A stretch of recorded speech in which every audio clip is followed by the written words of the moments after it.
messieurs, bonsoir. C'est l'heure de notre causerie de tous les soirs entre 17h et 18h52 sur Info TV et sur Capital FM 102.8 émettant depuis Yaoundé, la voix la plus forte et la plus haute de la capitale en matière de radio. On salue d'ailleurs les auditeurs de cette chaîne de radio qui peuvent nous suivre en direct, mais également les internautes qui ont également les liens et la page officielle Info TV Cameroun pour nous suivre au bout du monde et participer à ces échanges par le numéro de téléphone qui est affiché au bas de votre écran. Ce soir, 2 questions à nos invités et à vous, internautes et téléspectateurs. Y a-t-il un problème Nourane Fotsing au sein du PCRN? La députée du Vouri Est était au Palais de l'Unité pour la présentation des vœux à la première dame du Cameroun. Au sortir de cette cérémonie, elle a fait un post sur sa page Facebook pour saluer tout ce qu'elle considère comme grandeur de la première dame du Cameroun.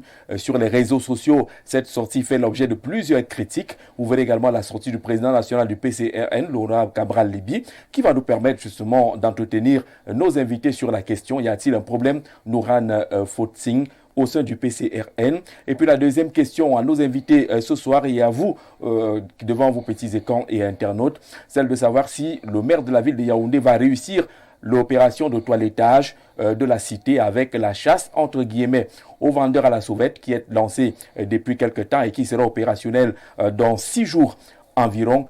Il va falloir libérer les rues, les emprises publiques, les vendeurs qui utilisent porte-tout, qu'on appelle communément les pousse-pousse, brouettes et autres devront partir selon le maire de la ville de Yaoundé. Est-ce que c'est une mesure à problème? Quels sont les problèmes que soulève cette mesure? Le décor est planté. On peut désormais accueillir nos invités. On va commencer par le plus nouveau, on va le dire ainsi, le nouveau sur ce plateau et sur les plateaux d'Info TV. Il s'appelle Yves Belinga Olibi.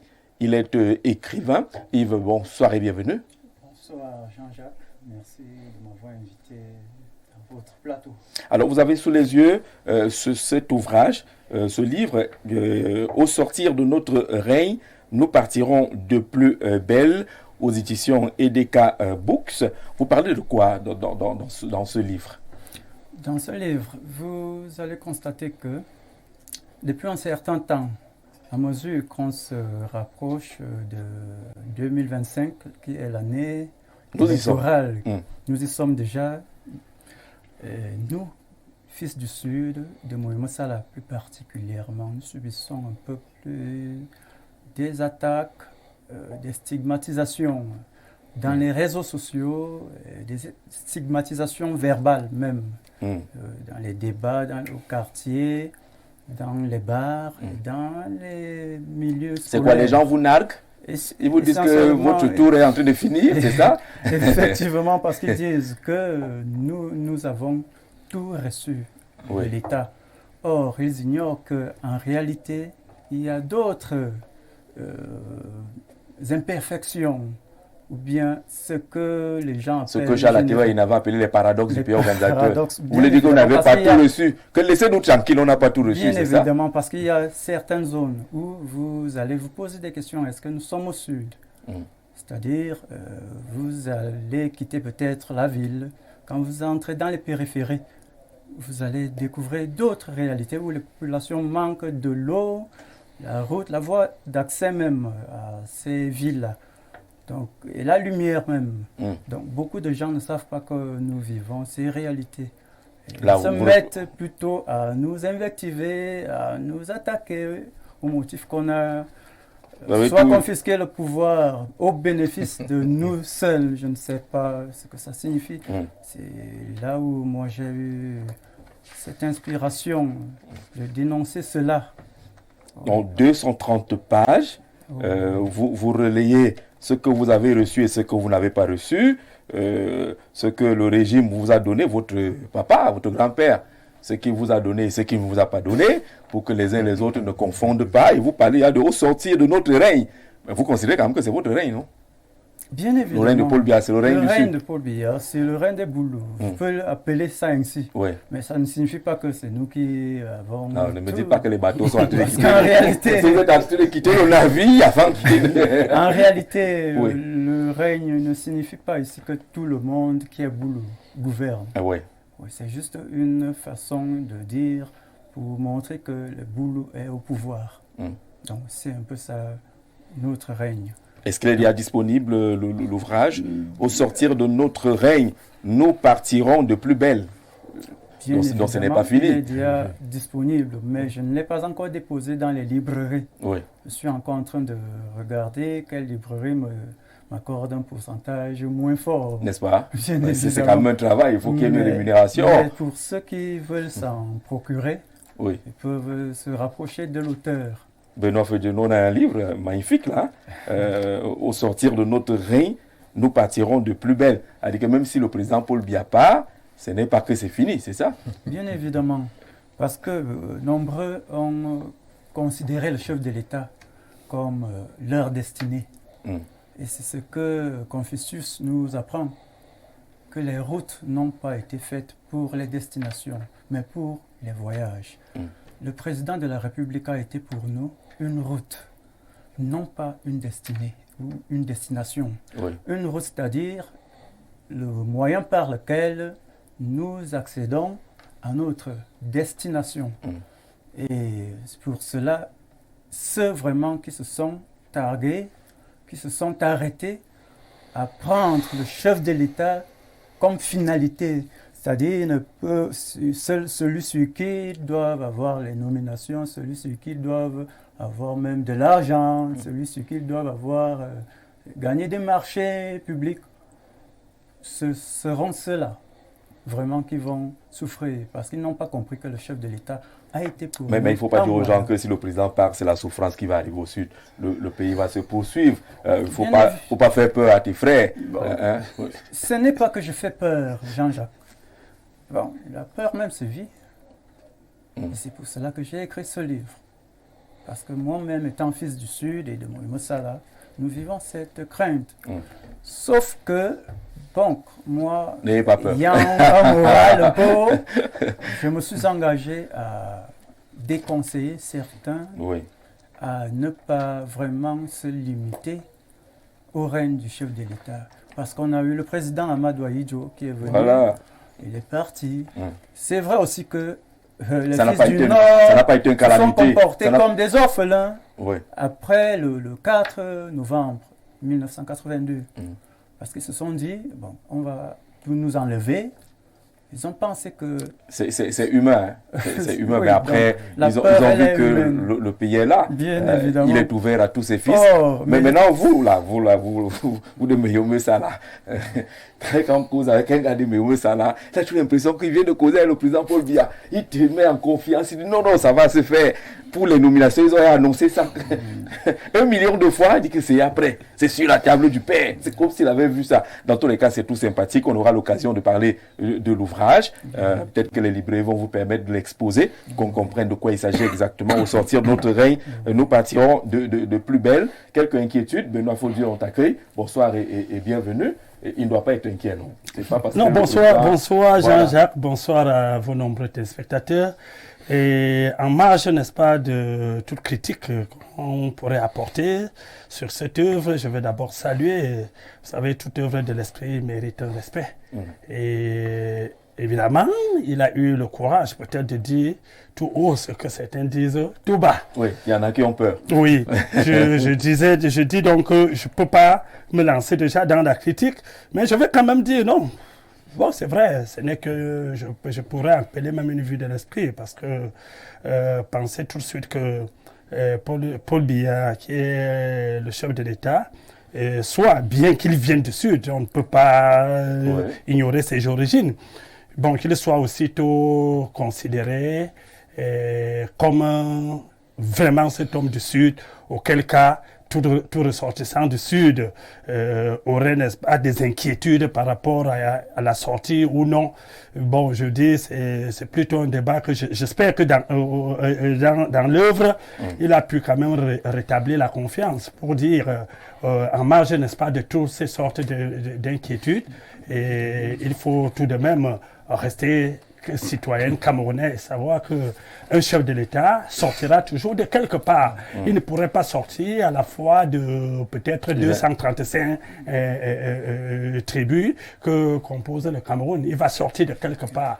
Alors, le problème n'est pas là. Le problème, c'est surtout de savoir, chacun à son niveau, est-ce que je participe à la construction de la République? Peu importe si le chef de l'État est sorti de chez moi. Cela ne voudrait pas vous épargner quand même de la petite jalousie, quand même, non? Hein? Vraiment. N'importe qui voudrait être un peu plus proche du chef de l'État. Oui. On voudrait qu'il vienne de notre village, tout le monde souhaite que le chef de l'État vienne de son village. Mais il faut lever juste toute inquiétude. Il faut pas. Il n'y a pas. Dans tous les cas, le livre fera débat, ça c'est sûr, que lorsqu'il sera rendu public, forcément il fera débat. Je crois que les universités et autres jetteront un regard là-dessus. Tous les critiques aussi jetteront un critique pour qu'on parle un peu de se sortir du règne, de quoi il s'agit exactement. C'est le sentiment, l'émotion qui anime la rédaction de ce livre. C'est tout à fait objectif de penser à cela. Nous accueillons le révérend Emmanuel Paco, entre autres casquettes, hein, il est syndicaliste et on préfère garder cette casquette-là dans le cadre de ce programme. Emmanuel, bonsoir et bienvenue. Bonsoir Jean-Jacques. Bonsoir à tous les milliers et millions de téléspectateurs de Info TV de par le monde, particulièrement ceux qui sont toujours scotchés à leur écran lorsqu'il est 17h pour le Grand Soir. Alors le Grand Soir accueille un ouvrage de Yves Béliga Oulibi qui parle au sortir de notre règne, nous partirons de plus belle. Le nous là, c'est les fils de Moyomo Salah. Ils sont en train de parler. Quel regard, puisqu'il peut expliquer ce qu'il ressort dans le livre? Moi,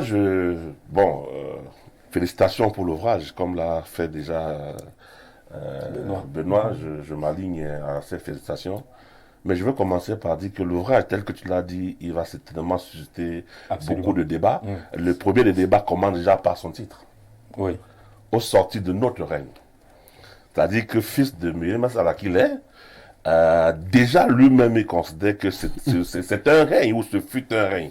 C'est-à-dire qu'il admet déjà dès le titre que nous sommes arrivés à la fin d'un cycle. Ils ont rien et on arrive à la fin. Nous sommes arrivés à la fin d'un cycle, nous sommes arrivés à la fin d'un pouvoir. Et ce pouvoir, plutôt que d'être présidentiel, il l'a pas dit, il le considère comme un règne. Donc ça a été une royauté qui a régné sur le territoire. Non, il a essayé d'expliquer que son sens de régner là, ce n'est pas comme dans la royauté. Mais c'est tout ça qui va faire débat. Chacun va interpréter ça à sa façon. Et c'est ça, c'est effectivement tout ça qui va animer la scène publique sur l'ouvrage. Voilà déjà un débat qui commence, qui peut commencer uniquement sur le titre. Le règne. Le règne.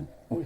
C'est-à-dire que, alors que nous sommes dans une république, avec une constitution qui a établi un pouvoir présidentiel, qu'un citoyen reconnaisse plutôt en ce pouvoir qui arrive à son terme, une royauté plutôt qu'une présidence. Bon, le président a régné. Ça peut se dire, non?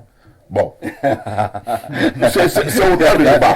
C'est autant de débat. Mais l'autre approche, dans ce contexte-là, on accepte l'allégorie. Bon, nous continuons à étayer. Oui, l'autre approche, c'est qu'effectivement, il pose là un problème qui concerne tous les citoyens de la République. C'est-à-dire qu'il revient sur le fait que d'autres ont déjà dit pour dire que les problèmes, il y en a partout.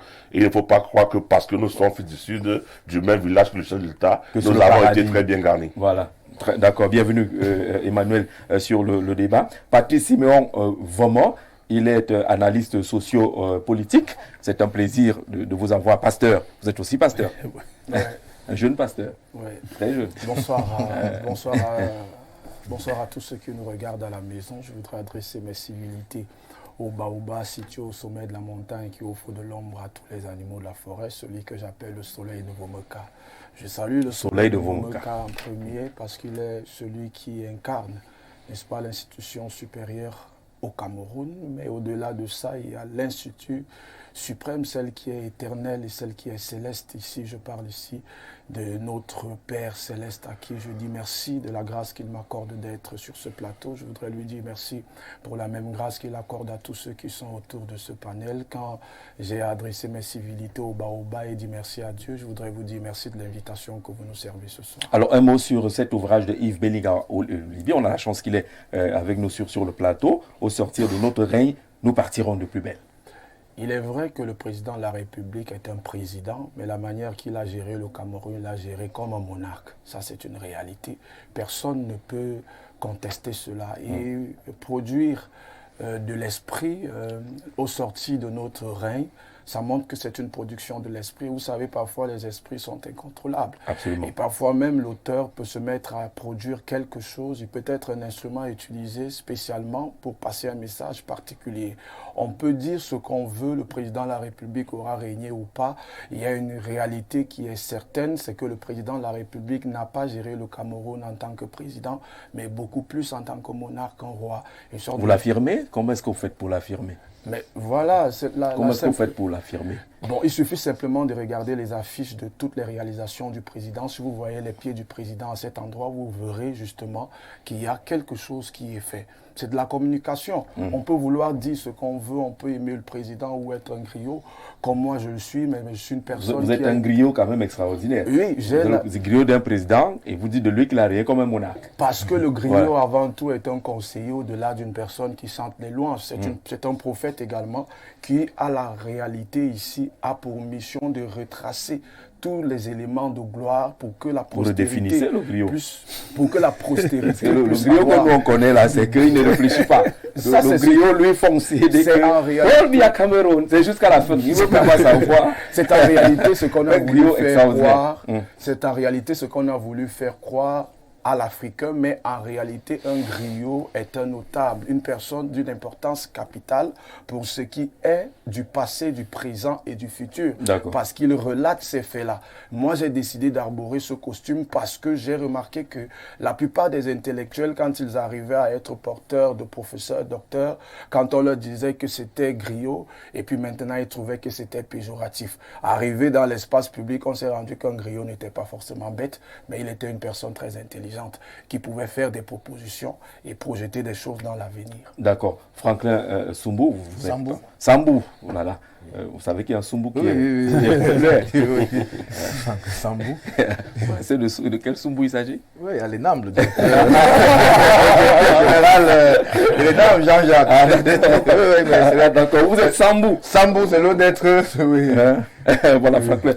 Bienvenue, vous êtes analyste sociopolitique également. Un mot sur l'ouvrage de votre voisin? Bonsoir Jean-Jacques et bonsoir aux milliers de téléspectateurs de Info TV à travers le monde et particulièrement de l'émission Le Grand Soir.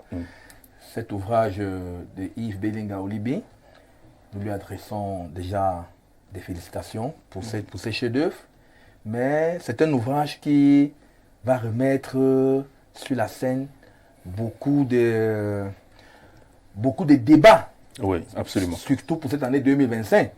Nous sommes de 2025. On peut s'interroger si Yves Bellinga n'est pas déjà en train de pousser le patriarche à la porte pour lui dire qu'il peut déjà se... Est-ce qu'ils font déjà le bilan?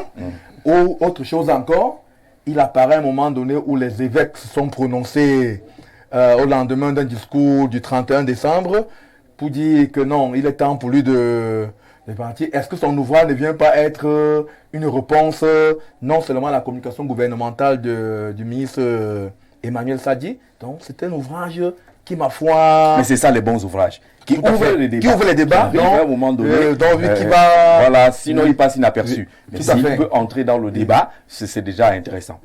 Il faut qu'il s'apprête avec les arguments et autres, il sera très sollicité. Je pense que surtout à cette année-là, cet ouvrage-là fera l'objet des grands débats, même au-delà des frontières nationales. D'accord. Il avait pensé à tout ça, non? Bien évidemment, Jean-Jacques. Bien évidemment. Qu'est-ce que les frères qui murmurent avec toi disent que l'affaire là, que tu es allé chercher là, est-ce qu'on va tenir? Ils disent quoi? Donc, il y a un peu la crainte pour eux. Parce qu'en fait, dans le sens où ils se disent, est-ce que vraiment, lorsqu'on regarde les coups tels que le journaliste qui avait été assassiné, Martinez Zogo, est-ce que par hasard, quand tu auras dénoncé quelque chose, ça ne va pas te créer préjudice? Et même quand j'aborde un peu les autorités, peut-être de chez nous, de San Melima, leur seule crainte, c'est au sortir. Mais je dis non, il n'y a pas à craindre le titre. Au sortir, nous partirons. Donc, sur au sortir, là, les frais de 100 000 balles, la frais de sortir, là, est-ce que tu es en train de nous pousser dehors? Ça m'a vraiment créé trop d'obstacles même, d'épanouir ma pensée auprès des autorités même de chez moi, de San Melima. Ouais. Ça fait 2 jours comme ça. Parce que d'autres disaient non, avec la sortie des évêques, cela résonne mal. Oui, je leur dis, bon, en réalité, j'ai écrit un livre pendant 2 ans.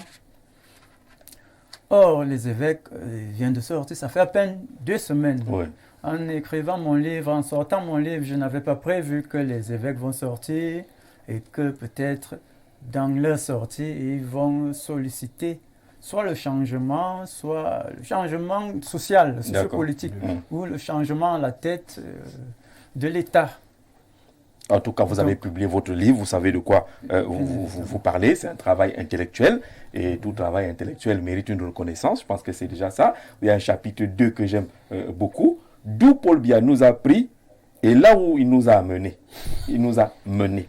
Voilà. C'est à lire. Dans tous les cas, merci d'être venu. On commence par cette affiche qui parle justement de Nouran Fotsing, député à l'Assemblée nationale, élu au sein du PCRN, qui était à la présidence de la République lors de la cérémonie de présentation des vœux, et qui a présenté tout naturellement ses vœux à la première dame du Cameroun. Et au sortir de là, il a publié ce texte que vous pouvez lire avec nous. Une personne exceptionnelle qui déborde d'énergie positive et de convivialité. Sa beauté, son instinct maternel et son grand cœur en font un exemple à suivre, tant dans la vie sociale que conjugale. C'est une épouse exceptionnelle. C'est ce que Nouran écrit. Et puis à la réponse de Cabral Libi, il dit, difficile de faire mieux, point de suspension, ou pire. La question, est-ce que justement Nouran est un problème pour ce parti politique? Je rappelle qu'on a contacté le PCRN, dit qu'ils n'en font pas débat, ils veulent écouter ce que les gens disent. Difficile de faire mieux ou pire. Quelle est la lecture qu'Emmanuel fait de la sortie de Nouran et la réaction du président du PCRN? Jean-Jacques, c'est vrai que lorsque j'ai lu cette réaction, difficile de faire mieux. Point de suspension. Je me suis demandé mieux. Comment? Mieux. Mis pour qui? Ensuite, à la suite des points de suspension, il y a pire. Alors tout de suite, il me vient l'idée de dire difficile de faire mieux, c'est-à-dire il n'y a pas meilleure valorisation qui soit d'un être tel qu'elle a décrit. C'est-à-dire il est difficile de mieux valoriser cette personne que ce que tu as fait. Et à la suite des points d'interrogation, le pire m'interpelle aussi pour dire il n'y a pas pire trahison que celle que tu viens de faire. Alors, justement, ça nous interroge. Est-ce qu'il y a une différence d'approche entre le leader de ce parti et son militant qu'est Nouran Foster? Est-ce que les sorties de Nouran Foster sont véritablement appréciées par son leader, ou bien elles sont un problème pour la conduite de la politique du parti? Ben, moi, je peux juste constater, dans les mots que tu viens de relire, là, que nous avons tous lus, il n'y a pas de mal à ce qu'un citoyen, que nous sommes tous, puisse apprécier son concitoyen. Et il n'y a pas de mal à pouvoir dire que notre maman Chantal Biya soit belle et qu'elle soit une âme charitable. Il n'y a pas de mal à faire cela. Encore que, est-ce qu'elle fait de la politique, fait de nous des ennemis, pour que même lorsqu'on voit quelque chose qui est bien, ou bien qui est positif, qu'on veut absolument le noircir, parce qu'ils ne sont pas du même bord politique. Là, ça deviendrait également un problème. On peut avoir une différence d'opinion sur les conduites des affaires de la société, mais ça ne devrait pas faire de nous des ennemis. Est-ce que dans le contexte actuel, ce n'est pas embarrassant pour le PCRN lorsque nous sommes à l'entrée de 2025 et qu'il y a une présidentielle que vous ayez un membre influent du parti qui fait tant d'éloges à celle qui est quand même la présidente d'honneur de l'OFRDPC? Non, moi, vraiment, sincèrement, je ne vois pas l'embarras dedans. Et puis, si on veut même lui prêter, dans le terme d'embarras, lui prêter peut-être un positionnement, peut-être, je me demanderais quel positionnement. Si tant est que son parti, qu'elle représente si bien l'Assemblée nationale, pense que c'est la fin pour le parti au pouvoir et que on demande à leur champion de partir et que de toute manière qu'ils se représentent ou pas, nous allons les verser et le RDPC ne va plus régner. Elle va donc faire quel positionnement par rapport à qui et devant qui? Si tant est peut-être parce qu'elle est opératrice économique, qu'elle est dans son business, peut-être qu'on pourrait soupçonner ce genre de positionnement. Moi, je pense simplement que c'est une citoyenne qui a laissé parler son cœur. Ouais. Et qui s'est exprimée sans aucune autre considération. Elle s'est exprimée librement, sous la solennité. Elle a manifesté son émotion. C'est également le point de vue de Franklin sur cette affaire. Oui, je pense qu'elle reste d'abord citoyenne. Elle s'est exprimée librement, comme dit Emmanuel. Mais c'est une année 2025 de tout le rebondissement. Parce que prendre ça sur ce banc, pour le parti PCRN, qui a d'abord été en 2023 très secoué. Il n'est même pas encore sorti de l'auberge. Très secoué, très divisé. Père Kona qui est là, qui guette encore le parti. Et on se retrouve encore à une situation comme celle-là. Ça peut davantage créer une scission au sein du parti. Mais elle a agi en tant que femme, en tant que mère. Parce que Chantal Biya, Madame Chantal Biya, avant d'être... elle est... présidente d'honneur de l'OFRDP, c'est vrai, mais elle est la mère du peuple. Au comice agro-pastoral de Bolova en 2011, on lui avait dit Niamoyon, c'est la mère du peuple, donc elle peut donner ses attributs, ses éloges à Chantal Biya. Le président Biya, c'est le Nongui. Oui. Cabral Libi ne va pas à la cérémonie de présentation de vœux, par exemple. Il se refuse de se présenter dans ce genre de cérémonie. Oui, nous pensons que dans la gestion du parti, en principe, lui en tant que président du parti, elle aussi députée, il devait avoir une communication au sein du parti. Je ne suis pas parti dans le cadre de la réception de la remise de vœux à Mme Chantal Biya. Ne devait pas aussi partir. Ou elle est partie en tant que maman, puisque Chantal Biya... Une fois comme, est-ce qu'avec l'échappe de député, est-ce qu'on est là-bas en tant que maman? Bon, peut-être, oui. Oui, en tant que maman et en tant que député, en tant que maman, il n'y a pas de problème sur la communication. Voilà. Mais en tant que député, ça peut gêner. Ça peut gêner et ça gêne d'ailleurs. Moi, je pense que ça gêne. Puisque on peut penser que... Alors, la réaction de Cabral Libi. La réaction de Cabral Libi. Difficile de faire mieux ou pire. Non, c'est pour montrer que voilà quelqu'un qui peut nous enfoncer ou quelqu'un encore qui peut aussi nous élever. Parce que même la position de Nouran peut également élever le PCRN, dans la mesure où le PCRN peut aussi avoir une approche sociale. Ce n'est pas aussi interdit de penser, que ce n'est qu'une approche qui peut mettre le PCRN en difficulté. Ça peut également montrer que le PCRN est en dehors de toute considération politique, le PCRN reste dans tout ce qu'il peut construire. Ça, mais le langage du président ne dit pas ça. Il se serait... limité à dire que c'est difficile de faire. Oui, mais c'est un langage aussi très politisé. On est en politique. Oui, très bien. Mieux, pire, ça veut dire, ça peut être mieux pour le PCN, ça peut être également pire pour le PCN. Ça, c'est mon approche de la chose. Au cas où c'est mieux, ça aurait mis le... Sauf que dans les réseaux sociaux, beaucoup pensent que c'est une trahison de Nouran, qui ne serait pas la première en termes de trahison. C'est vrai, on pense à une trahison. Mais elle, de son côté, à première vue, elle n'a pas pris ça dans ce sens. Peut-être, dans l'analyse, plus tard, elle peut se rendre compte qu'elle a mal fait de mettre peut-être sur les réseaux sociaux cette communication. Mais à première vue, c'était un moyen pour elle de s'exprimer, un moyen pour elle peut-être de porter son parti à travers Chantal Biya. Moi, je pense qu'à première vue, voilà peut-être l'approche qu'elle... Quel regard sur la sortie d'abord de Nouran et la réaction du président Cabral Libi? Celle de Nouran, ces mots sont merveilleux. Oui. Ils sont bien choisis. On peut difficilement faire mieux. Ils sont bien choisis. Et les mots qu'elle a utilisés, il n'y a aucun qui parle de mensonge concernant la première dame, Madame Chantal Biya. Oui. Ça signifie en réalité que tout est vérité dans ce qu'elle a dit. Si elle aurait dit autre chose d'une autre manière, ce serait pur mensonge. Et nous savons en réalité qu'il y a beaucoup qui font la politique dans le mensonge et avec le mensonge. C'est-à-dire qu'ils sont ennemis sous la lumière, mais dans la nuit sont amis, rient et mangent et dansent. La politique doit arrêter d'être faite de cette manière. La politique du mensonge et de la manipulation. Les gens doivent apprendre à comprendre que la politique, pour faire la politique, on a besoin d'être un humain. Un humain avec des qualités humaines spéciales, particulières. Pourquoi? Parce qu'on est un chef. Décider d'aller faire la politique, pour moi, la politique est l'art de gérer les affaires de la cité pour le bonheur des populations. Autre chose, pour moi, un politicien est un industriel de la pensée du développement de la cité pour le bonheur des populations. Ça signifie que le travail du politicien à longueur de journée est de développer des éléments, tout comme Dieu, qui permettent à ce que le bonheur puisse être une réalité dans la cité.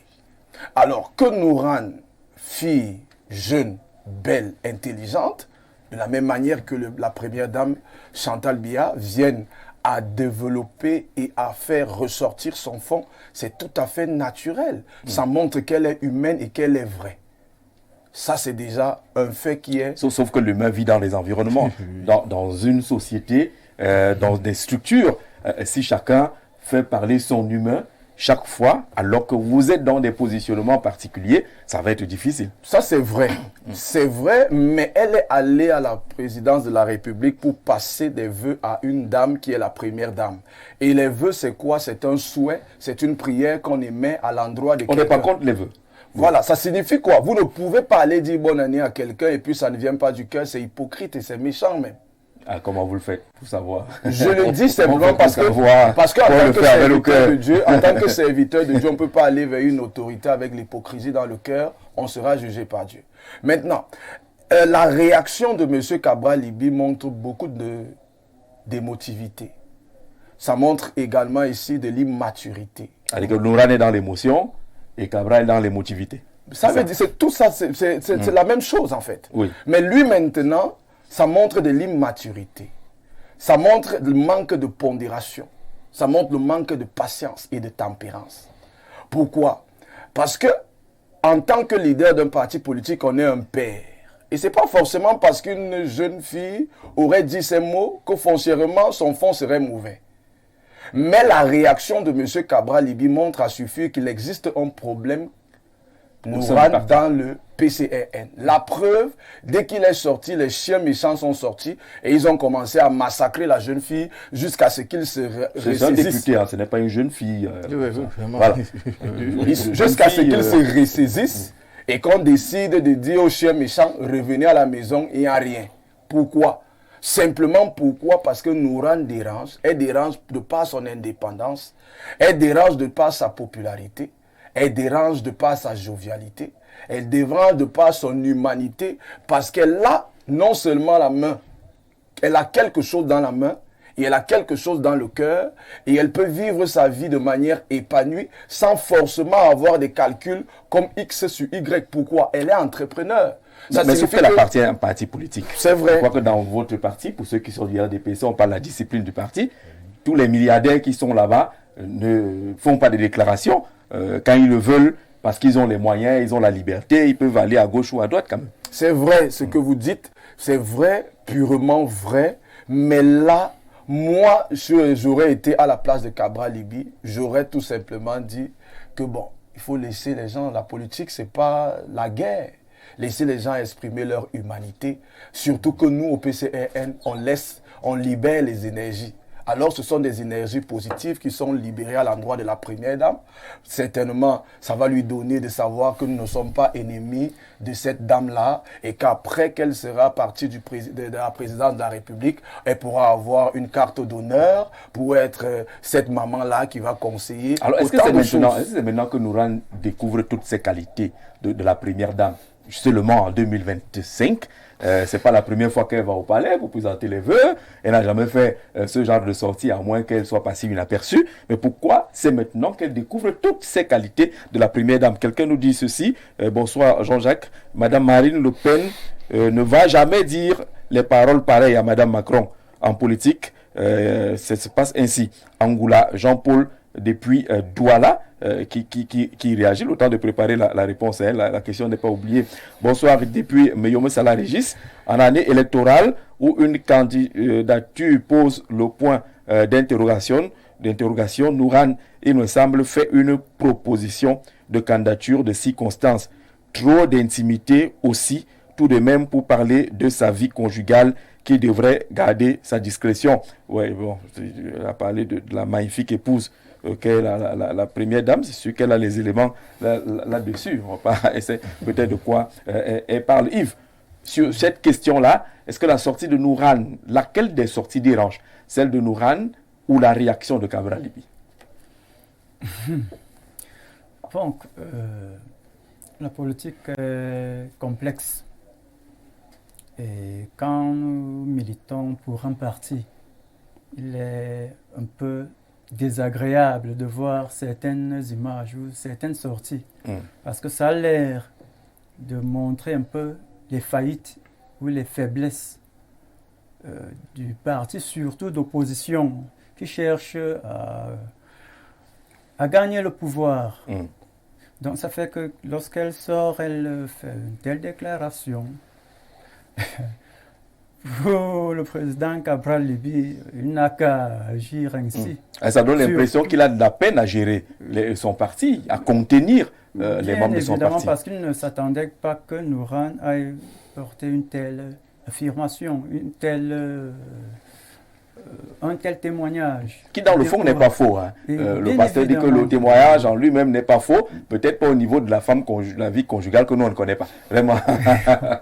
Et pourtant, bon, tout le monde voit le cœur de la première dame. Elle ne se met pas à la peau de la femme du RDPC. Elle se met à la peau de la femme du peuple, de la mère de la nation. Et c'est celle-là que Nouran parlait. Bien évidemment. Et la réaction... Elle n'a pas pris la chose dans le volet politique.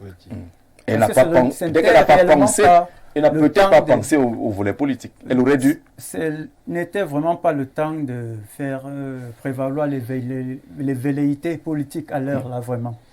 Parce que c'était le temps de la joie. C'était le temps de la joie. On doit contrôler la joie. Si la joie est trop débordante, c'est le temps que si on n'avait pas voulu que cela arrive, elle ne serait pas allée. D'accord. Bonsoir le plateau. Les Camerounais ont la preuve palpable que le PCRN est une sous-section du RDPC. La nuit et le jour, parti d'opposition, le peuple les regarde. Le mensonge a les jambes courtes, on ne peut pas tromper deux fois. Manga Pierre depuis Libreville, c'est justement ce genre de réaction qu'on redoutait, on les lit sur les réseaux sociaux. Elle a fait parler son cœur, mais sa réaction peut avoir des conséquences politiques, Benoît. Non, mais s'il fallait analyser ça sur l'angle politique, ça serait très vite fait aussi, parce que... Mais comment se dissocier de l'angle politique? Non, on doit dissocier. On doit dissocier. Je crois que si nous voulons construire une bonne démocratie, il faut que nous apprenions à faire de l'éducation politique. Qu'on essaie, n'est-ce pas, de restituer chacun souvent dans son rôle et à sa place. Quand je parle de l'angle politique, je dirais que si on prend même l'angle politique, on pourrait même considérer que c'était l'expression d'une démocratie apaisée. Si on prenait, n'est-ce pas, la sortie... Qui embarrasse un parti, qui peut embarrasser le parti. Non, puisque... Mais qui fait honneur au Cameroun pour la démocratie apaisée. Et que dans le même temps, il faut aussi souligner que nous avons... Là, on a affaire qu'à la première dame. Mais face au chef de l'État, je crois que c'est passé inaperçu. Cette sortie de Tomaino Danjoya, n'est-ce pas, qui le restitue avec, n'est-ce pas, une certaine beauté et l'échange qu'elle a eu avec le président de la République. Parce que par moment, ce qui gêne au Cameroun, c'est que les partis politiques, les chefs des partis politiques oublient que qu'ils aiment Paul Biya ou pas, avant d'être président national du RDPC, le chef de l'État, c'est le président de la République. Parlons de la première dame. Oui. Non, je vais arriver. Je vais arriver pour dire, c'est le président de la République avec une première dame qui regarde, qu'on dit bien première dame, ça veut dire la première de toutes les dames de la République. Mais comment vous faites pour convaincre ceux qui écrivent Et qui sont convaincus que justement, le PCN vient de montrer que c'est une sous-section de l'RDPC. Non, j'y arrive. C'est ça qu'il faut gérer maintenant. C'est pour ça que je suis entré avec l'éducation politique. Oui. Parce que ce problème-là nous gêne énormément parce que j'ose croire que c'est Cabral, le leader du parti, qui est venu maintenant mettre le problème dans le problème. Parce que si déjà il considère que les compliments de Nouran étaient problème, c'est lui qui vient maintenant mettre le problème dans le problème pour que, n'est-ce pas, le parti reste dans le problème. Parce que s'il avait essayé d'observer et analyser ça sur deux angles. Premier angle, c'est une femme, c'est une épouse qui allait se faire recevoir par celle qu'elle considère d'être la première épouse. Il n'aurait même pas accordé de crédit. C'est pas la première fois qu'elle y va. Et ça n'a jamais fait problème. Oui. Donc je dis, qu'elle y aille et qu'elle fasse quoi, il ne se serait pas intéressé. Il aurait tout simplement, il se serait tout simplement retenu sur la construction de son parti. Mais sa sortie donne l'impression, ça interpelle les précédents. Parce que on peut lire ça sur plusieurs angles. Moi, je prends l'angle difficile de faire mieux, quelques points pires. On dirait que ils étaient, n'est-ce pas, dans un conflit où ils espéraient qu'elle ferait mieux en s'exécutant et qu'elle constate qu'elle fait pire par rapport à ce il aurait attendu d'être. Ça, c'est un peu comme ça. Et moi, je pense que venir exposer cette situation, je vais presque utiliser le même mot. Désolidariser le parti d'une action solo de Nouran. C'est peut-être désolidariser le parti, mais il faut savoir par moment que, en voulant désolidariser le parti... Si vous partez dîner chez le professeur Kamto tout à l'heure, ça peut arriver. Hein? Oui, non. C'est très différent. Vous savez, en voulant rassurer, en voulant chercher la cohésion du parti, il peut plutôt être en train de dire. Oui, en voulant chercher la. En voulant chercher. Oui. Il n'y a pas de souci. Je suis en train de dire, en voulant chercher la cohésion dans le parti, en démontrant, en se désolidarisant de la sortie de Nouran, ça, pour un politicien, puis il comprend que il est même en train de créer une division. Parce que le parti est quelque chose que c'est une unisson de forces, c'est une union de forces. On se met tous ensemble. C'est pour ça que dans le parti, il n'y a pas un problème de patron dans le parti. Ce sont les camarades. C'est-à-dire quand nous constituons le groupe, je viens avec ma popularité, vous venez avec la vôtre. Alors, vous n'êtes pas sûr qu'en donnant le ton pour m'exclure, vous allez rester avec ma popularité. Vous êtes en train de créer une division. Qui sait maintenant comment on va apprécier? Donc, pour moi, je dis qu'après, devait tout simplement penser d'une part que, en dehors d'être maman, Nouran est un député. Et c'est pour ça que je parlais de l'éducation politique. Parce qu'il y a des termes qu'on utilise qui ne sont même pas très appropriés. Les députés PCRL, les députés RDPC. Non. Ça, c'est la science politique ne reconnaît pas cette chose-là. Vous assumez une fonction républicaine. Et c'est pour ça qu'on dit, même dans nos lois, que le mandat impératif est nul. Voilà. Alors donc, quand vous êtes élu de la nation, on est en train de recevoir, n'est-ce pas, des forces vives. Automatiquement, vous faites partie. On n'est pas contre. Elle était là-bas comme femme députée. Une délégation des élus. Donc, femmes. Alors, en ce cas, il n'y a pas de problème à ce niveau-là. Le parti, le PCN ne s'est pas opposé à ce qu'elle a présenté les vœux. Bon, qui sait? Non, puisque la sortie, je ne voudrais pas dire des autres membres. Le président du PCN fait comprendre qu'il était donc contre, parce qu'il expose, n'est-ce pas, cette immaturité, n'est-ce pas, à la place publique. Et nous pensons qu'on ne peut pas construire une société en développant la haine, surtout quand on dit une société démocratique. Parce que c'est ce que même vous n'acceptez pas. Non, vous n'acceptez pas les démarches solo comme ça. Et là, ce n'est pas l'immaturité.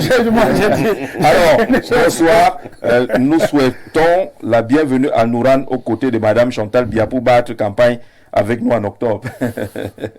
Duval n'aime pas ce genre de message. Ça devrait vous faire... C'est quand même un appui, non? Si c'est le cas. Bonsoir Gisèle, je ne comprends pas finalement l'esprit dans lequel notre opposition fait la politique.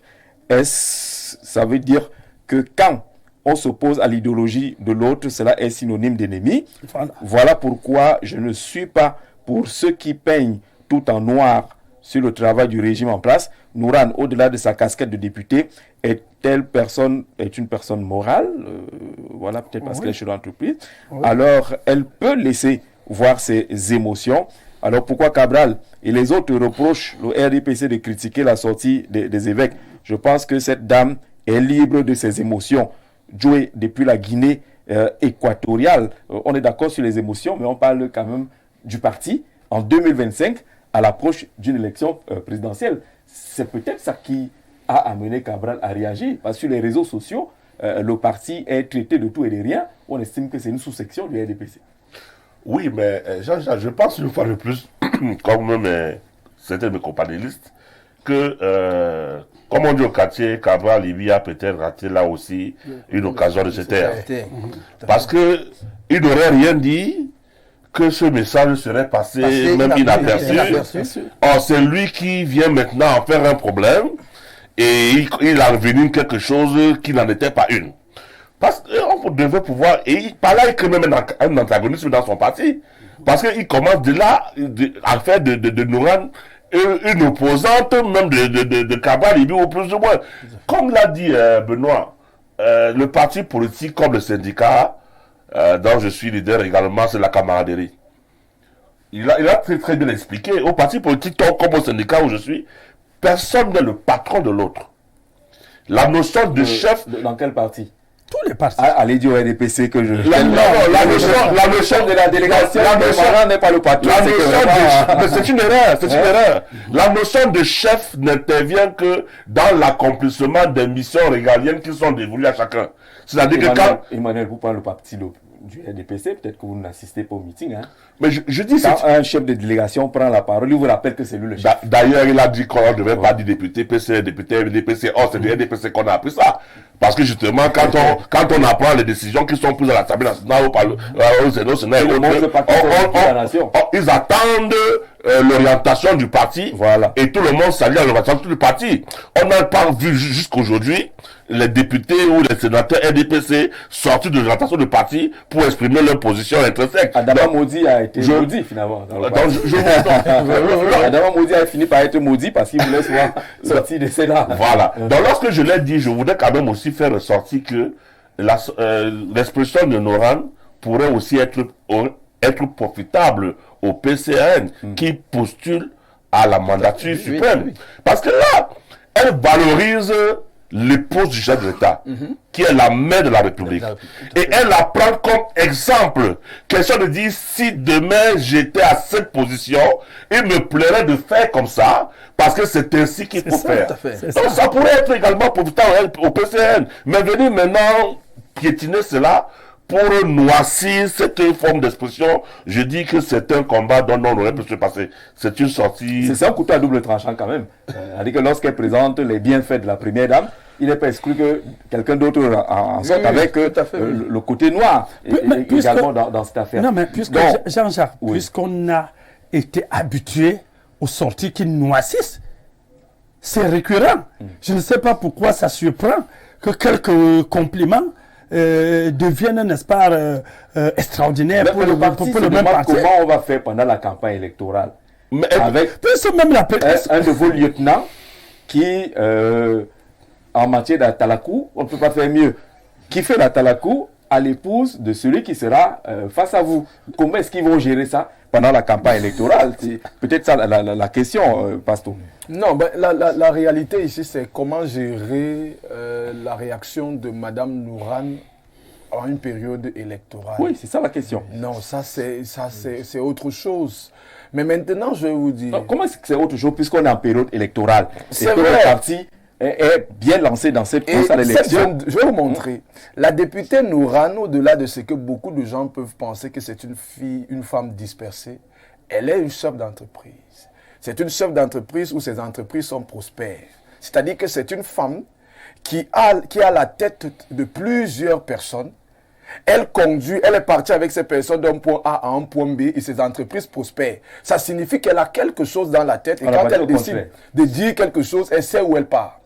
Et l'élément la sortie où elle part et savoir là où le parti part. Non. C'est quand même... vous voyez qu'elle est en démarche solo. De positionnement peut-être. Elle n'est pas dans des démarche de positionnement.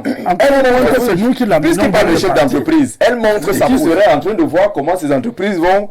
Oui, je suis en train de dire que dans la lecture, dans une autre lecture maintenant, elle est en train de faire un certain rapprochement avec l'autre parti qui est notre parti là.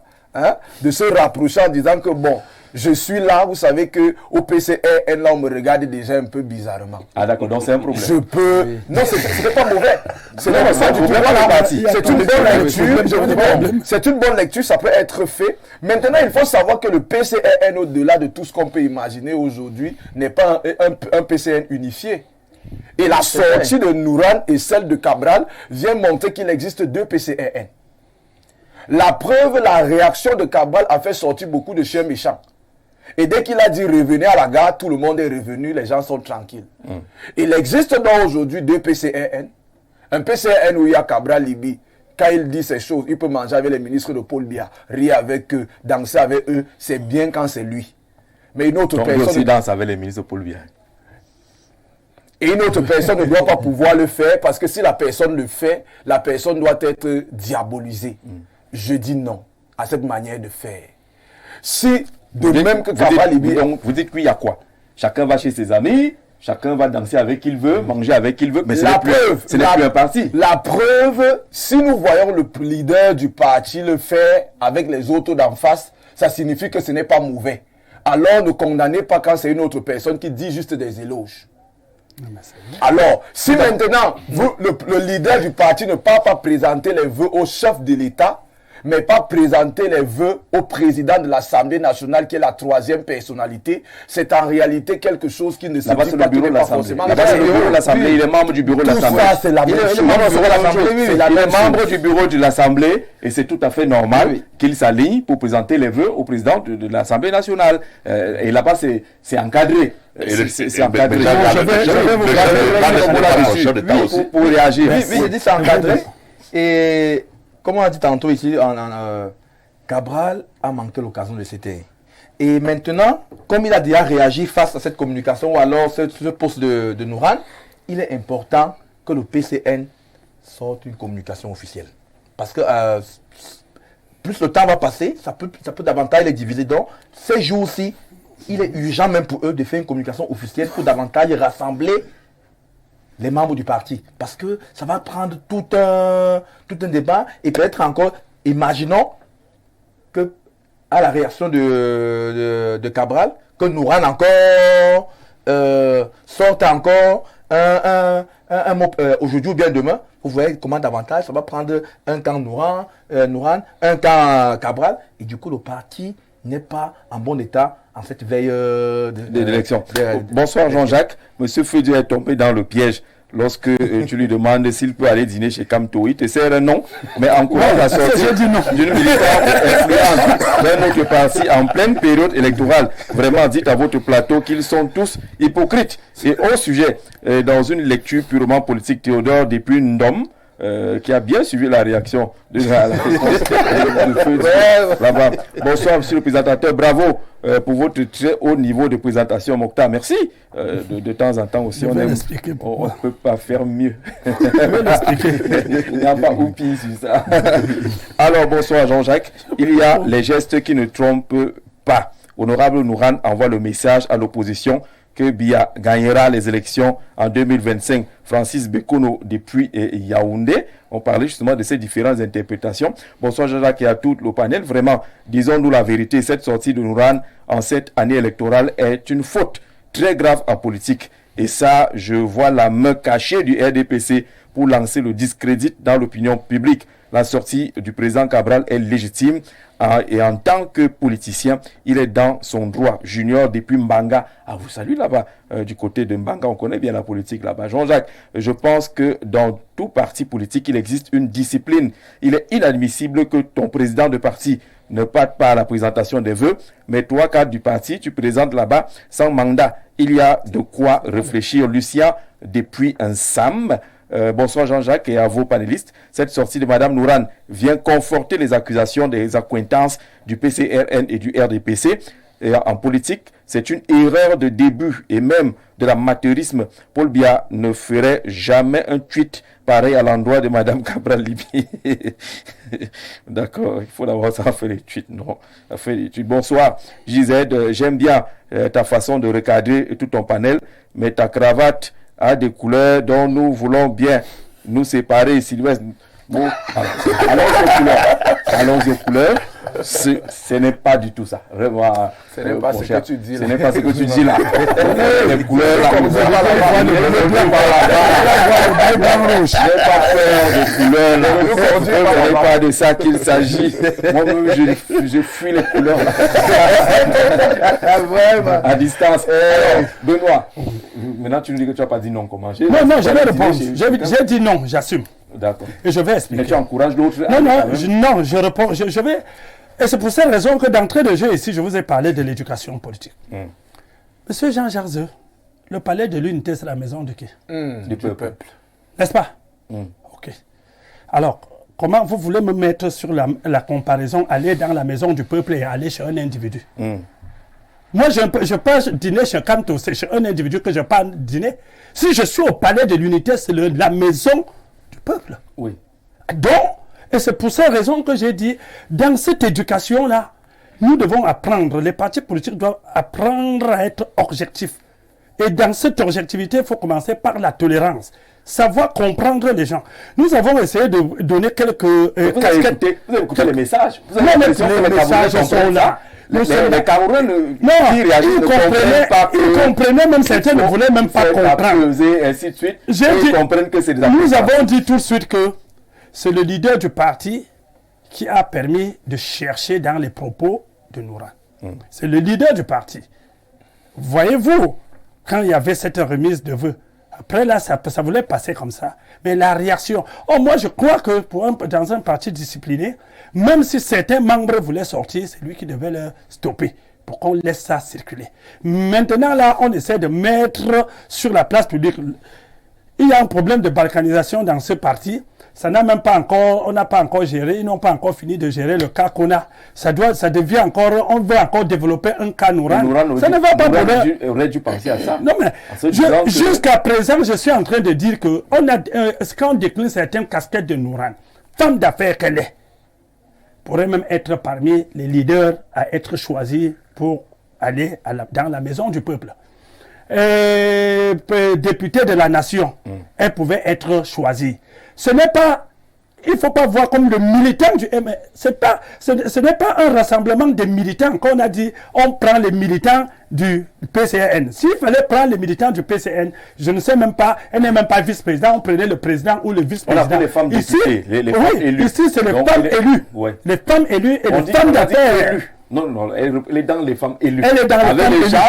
Elle est dans les femmes élues. Ouais. Élu de la nation. Et elle vient d'un élu de la nation. Et je crois que c'est le parti politique qui devait dire au peuple, à ses militants, que bien qu'elle soit militant, qu'elle ait bénéficié de notre investiture, elle reste élue de la nation. Quand nous asseyons là-bas au palais de Verre, nous tous, nous avons dit... On n'est pas contre cela. Ce qui fait problème, c'est sa sortie. Non, écoutez, écoutez. Se verse à terre en éloge. Je vais un peu... Le parti est en train de chercher les fissures pour mieux combattre le régime. Vous êtes du parti. Je vais dire que c'est parfait. L'épouse de votre probable adversaire, elle est parfaite. Lorsque vous prenez votre véhicule, vous remettez à quelqu'un pour rouler. Oui. Il est responsable pendant ce temps. Vous-même, vous êtes conscient qu'il va rouler. Il peut même créer un accident quelque part. Et ça, vous êtes déjà responsable que vous lui avez donné. Donc, elle est allée dans la maison du peuple. je dis bien qu'on devait laisser passer, n'est-ce pas, ces compliments sans pour autant créer un scandale dans le parti. Parce que à l'heure actuelle, le peuple connaît déjà qu'il y a un problème nous rend dans le PCN, alors que ça devait passer inaperçu. Et ce n'est pas dit que c'est cette descente-là qui a créé ce problème. On nous a tout simplement révélé le problème nous rend dans le PCN. Ça ne va pas. Alors, si pour un parti politique, nous ne pensons pas que ça fait ça si ça le contribue président- à leur avantage. Ben, c'est à votre avantage, puisque Même si Kabila lui-même vient chez nous, on le récupère. RE s'en réjouit. Je dis même si Kabila lui-même vient, nous le récupérons. Quand Nous il y a sommes, des secousses comme non, ça. nous sommes un parti de rassemblement, Jean-Jacques. Nous rassemblons tout le monde. Même ces enfants-là, s'ils finissent de se battre, ils prennent conscience que la maison mère est la meilleure maison. Ils viennent, nous allons les rassembler. Vous rassemblez tout le monde sauf les militants du MSC, non? Non. Quand on dit Nous MSC, n'avons- le RDPC, On n'a c'est même chaud. pas un problème avec ça. C'est eux qui se chauffent. D'accord, Nous rassemblons on y tout va le rapidement. monde. Si le président Cabral ne s'est pas rendu aux présentations des vœux au palais présidentiel, considérant que c'est la position du PCN, il devait avoir une consigne dans le parti à l'endroit de tous ceux qui ont reçu l'invitation. Je pense que ce sont des positions individuelles et des choix propres à chacun. Le président du PCN a bien présenté ses vœux au PAN. Je pense qu'il faut bien analyser la sortie. C'est l'analyse qu'on veut. Maintenant, toi, tu nous renvoies encore à analyser. Alors qu'on connaît ton point de vue, Simo Mambou, président de l'UPA. On parlera de l'UPA bientôt, parce que tout le monde est président là-bas, dans ce parti-là. Maître Guy Zogo revendique la présidence du parti. Vous également, vous revendiquez la présidence du parti. On fera quelque chose avec vous. Le problème ici n'est pas l'accès ou non au palais de l'unité. Nouran avait la liberté de faire tous ses compliments à la première dame lors de leur rencontre. Le faire sur Facebook est une faute politique grave. Nous sommes en année électorale et tout acte qu'on pose a une portée. Si Chantal Biya est tout ce que Nouran a dit publiquement, alors Paul Biya, alors pourquoi pour Chantal Biya, les Camerounais n'accorderaient-ils pas un mandat de plus à Paul Biya? Les épouses des chefs d'État sont les premiers produits marketing de leur époux. Une femme peut faire perdre l'élection à son président de mari, tout comme elle peut contribuer efficacement à sa victoire par son image. Alors je vais me retrouver. Par son image et on comprend bien. Serge Olama, secrétaire national de la jeunesse du PCRN. Ah, ça c'est vous voyez l'esprit. On est là dans le PCRN. Je vais lire tout. Les épouses des chefs d'État. Une femme peut faire perdre l'élection à son président de mari, tout comme elle peut contribuer efficacement à sa victoire par son image et ses actions. Faire la promotion de Chantal Biya, c'est préparer la victoire de Paul Biya, tout simplement. Et c'est une faute grave, quel que soit le bout par lequel on veut expliquer la chose. Tout le monde sait qui était Jean-Irène Biya dans les victoires de son époux. Tout le monde a vu la puissance de l'ex-épouse de Gbagbo en Côte d'Ivoire et tout le monde connaît le rôle de Michelle Obama aux États-Unis. Serge Olama du PCRN qui a participé à ce débat pour dire que ce n'est pas une affaire de femme d'affaires et de déclaration propre. Le parti a profondément analysé la situation. Bonsoir, Madame Nouran négocie déjà les impôts. Jean-Yves Gars, c'est une affaire d'impôts derrière, ce qu'on appelait tout à l'heure les positionnements, les démarches en solo. Bonjour, Jacques Nouran vient de commettre une erreur de débutante. Un député du RDPC ne pourra jamais commettre ce genre d'erreur. Vos panélistes refusent de voir la vérité en face, surtout en année électorale. Babassou depuis Bamenda.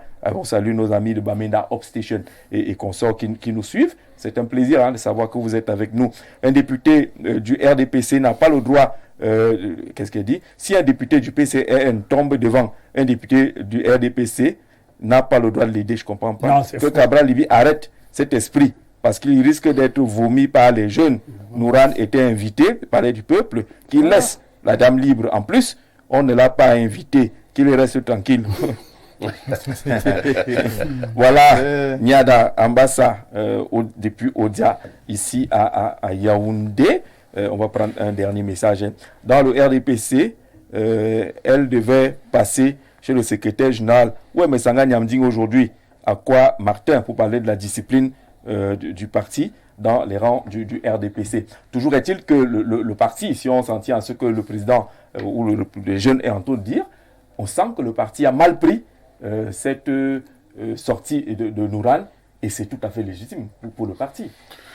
Oui, mais comme tu l'as demandé toi-même tout à l'heure, pendant que tu parlais, est-ce qu'il y a eu une consigne du parti? Est-ce que le chef du parti n'est pas allé et a passé une consigne que pour cette cérémonie, le parti n'y va pas? Tout à fait. Il y a ce questionnement. Oui. Donc, tant qu'on ne peut pas avoir la réponse à ce questionnement, on ne peut pas limiter le député Nouran dans l'expression de son humanité. Parce que là, c'est de son humanité qu'il s'agit. Et mon confrère pasteur fait bien de rappeler qu'elle est chef d'entreprise. Elle se projette au-delà de la forme, les impôts, au-delà de la forme politique, elle se projette. Et puis elle fait ressortir. Ce n'est pas de elle montre également à l'électorat parce qu'elle va encore se représenter devant les Camerounais pour demander leur vote.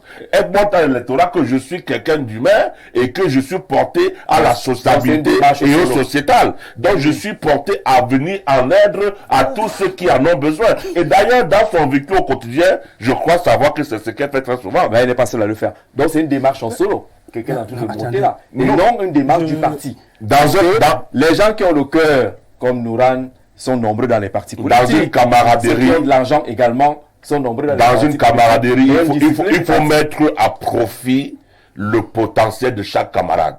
Il faut mettre à profit la capacité de chaque camarade de drainer des foules. Parce que les foules que chacun va drainer vont contribuer ensemble à l'aura. Emmanuel, de quelle foule il s'agit? Si elle parle au palais et elle va monter la première dame, est-ce que cette foule va être utile au PCRN? C'est de ça qu'il s'agit. Voilà, Yves, rapidement, on va sortir de ce sujet-là. Beaucoup de messages disent que c'est une faute politique. Oui, quelque part, ça peut être pris comme une faute politique. Parce que vous voyez comment ça va déjà dans tous les sens. Et ça permet maintenant à comprendre les problèmes qui se trouvent au sein du PCRN. Et ça laisse à l'opposition de ce parti de pouvoir trouver des moyens pour le déstabiliser. Mais en réalité, moi, je ne vois pas aussi d'un autre côté l'acte là si mesquin ou dérisoire en tant que tel. Parce qu'elle est allée au palais. Là n'est pas le problème. Tout le monde est allé au palais. Oui. Les mérites de la première dame. Bon, on se dit, elle le fait parce qu'elle peut tirer des pourboires.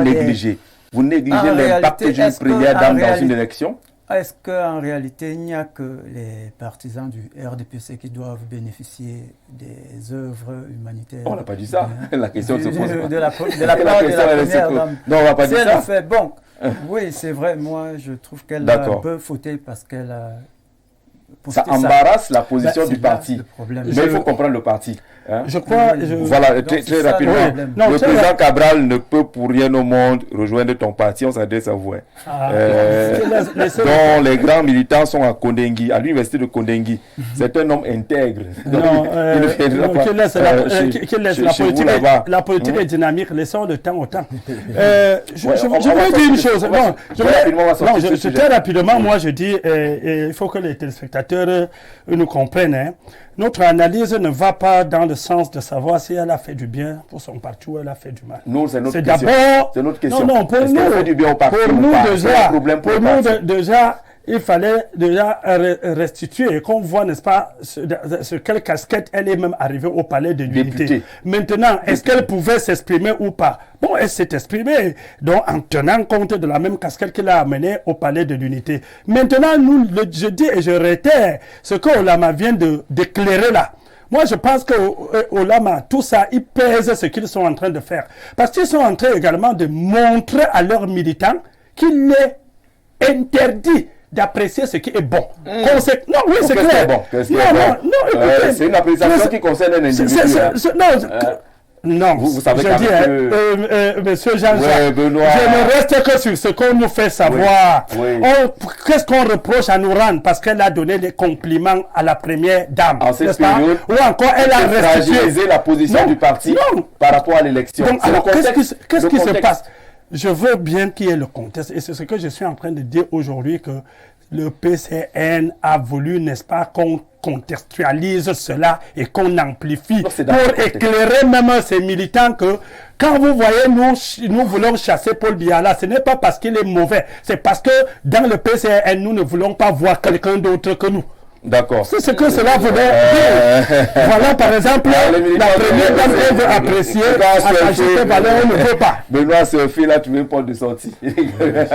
Assez grave quand même. Bonsoir au panel. Le RDPC a toujours à nous faire quoi la morale. Où sont les militants du MRC, Isaac et Fogué, Paul Bessengue, depuis soir, voilà, que vous ne pouvez pas faire la morale. Bonjour le plateau. Le député Nouran a démontré que dans le PCN, il n'y a pas d'échange entre les leaders. Elle démontre que chacun fait ce qu'il veut en utilisant soit son statut, soit l'image du PCN. Je pense que le président du PCN devrait recadrer ses militants. Gérard Ngoko depuis Garoua. On vous salue à Garoua. Et meilleur, nous on vient maintenant à Yaoundé. Le sujet qu'on va aborder parle de Yaoundé et la sortie du maire de la ville de Yaoundé qui annonce aux vendeurs ambulants de certains marchés, certaines zones, qu'ils seront interdits de faire leur activité dans ces différents marchés-là à partir du 20 janvier prochain. Il s'agit de ceux qui utilisent les porte-tout, qu'on appelle les pousse-pousse communément, qui utilisent les brouettes et autres. Beaucoup de marchés ont été cités. Sur cette affaire qu'on peut baptiser la chasse aux sauveteurs, pour ceux qui nous regardent à l'étranger, sauveteur, c'est le nom qu'on attribue aux vendeurs à la sauvette. Comme ça, on se comprend facilement au Cameroun. Vous verrez qu'on a mis les guillemets. Une mesure, 1000 questions. Comment est-ce que vous prenez cette mesure du maire de la ville? Franklin, on commence par toi. Cette mesure est à la fois salutaire et présente aussi beaucoup d'analyses. D'abord, le côté salutaire. Oui. Pourquoi? Le côté salutaire parce que les brouettes, les pousses, tout ça, comme nous l'appelons communément, ça fait partie du désordre urbain. Oui. Ça fait partie du désordre urbain. Parce que nous nous retrouvons par exemple au marché, que ce soit au marché Mokolo, au marché central, par moment, non, au marché Fundier, il y a le marché Mokolo Cité, le marché Doudi. Par moment, vous ne parvenez même pas à circuler dans le marché à cause de ces boîtes. À cause de ces boîtes. Parce qu'elles sont partout, et parmi même ces boîtes-là, il y a des personnes de mauvaise foi. Des pickpockets. Des pickpockets. Parmi ces boîtes, des dames par moment qui prennent des boîtes, parfois sortant du marché. Ce jeune homme-là a disparu avec ces produits. Bon, maintenant, le côté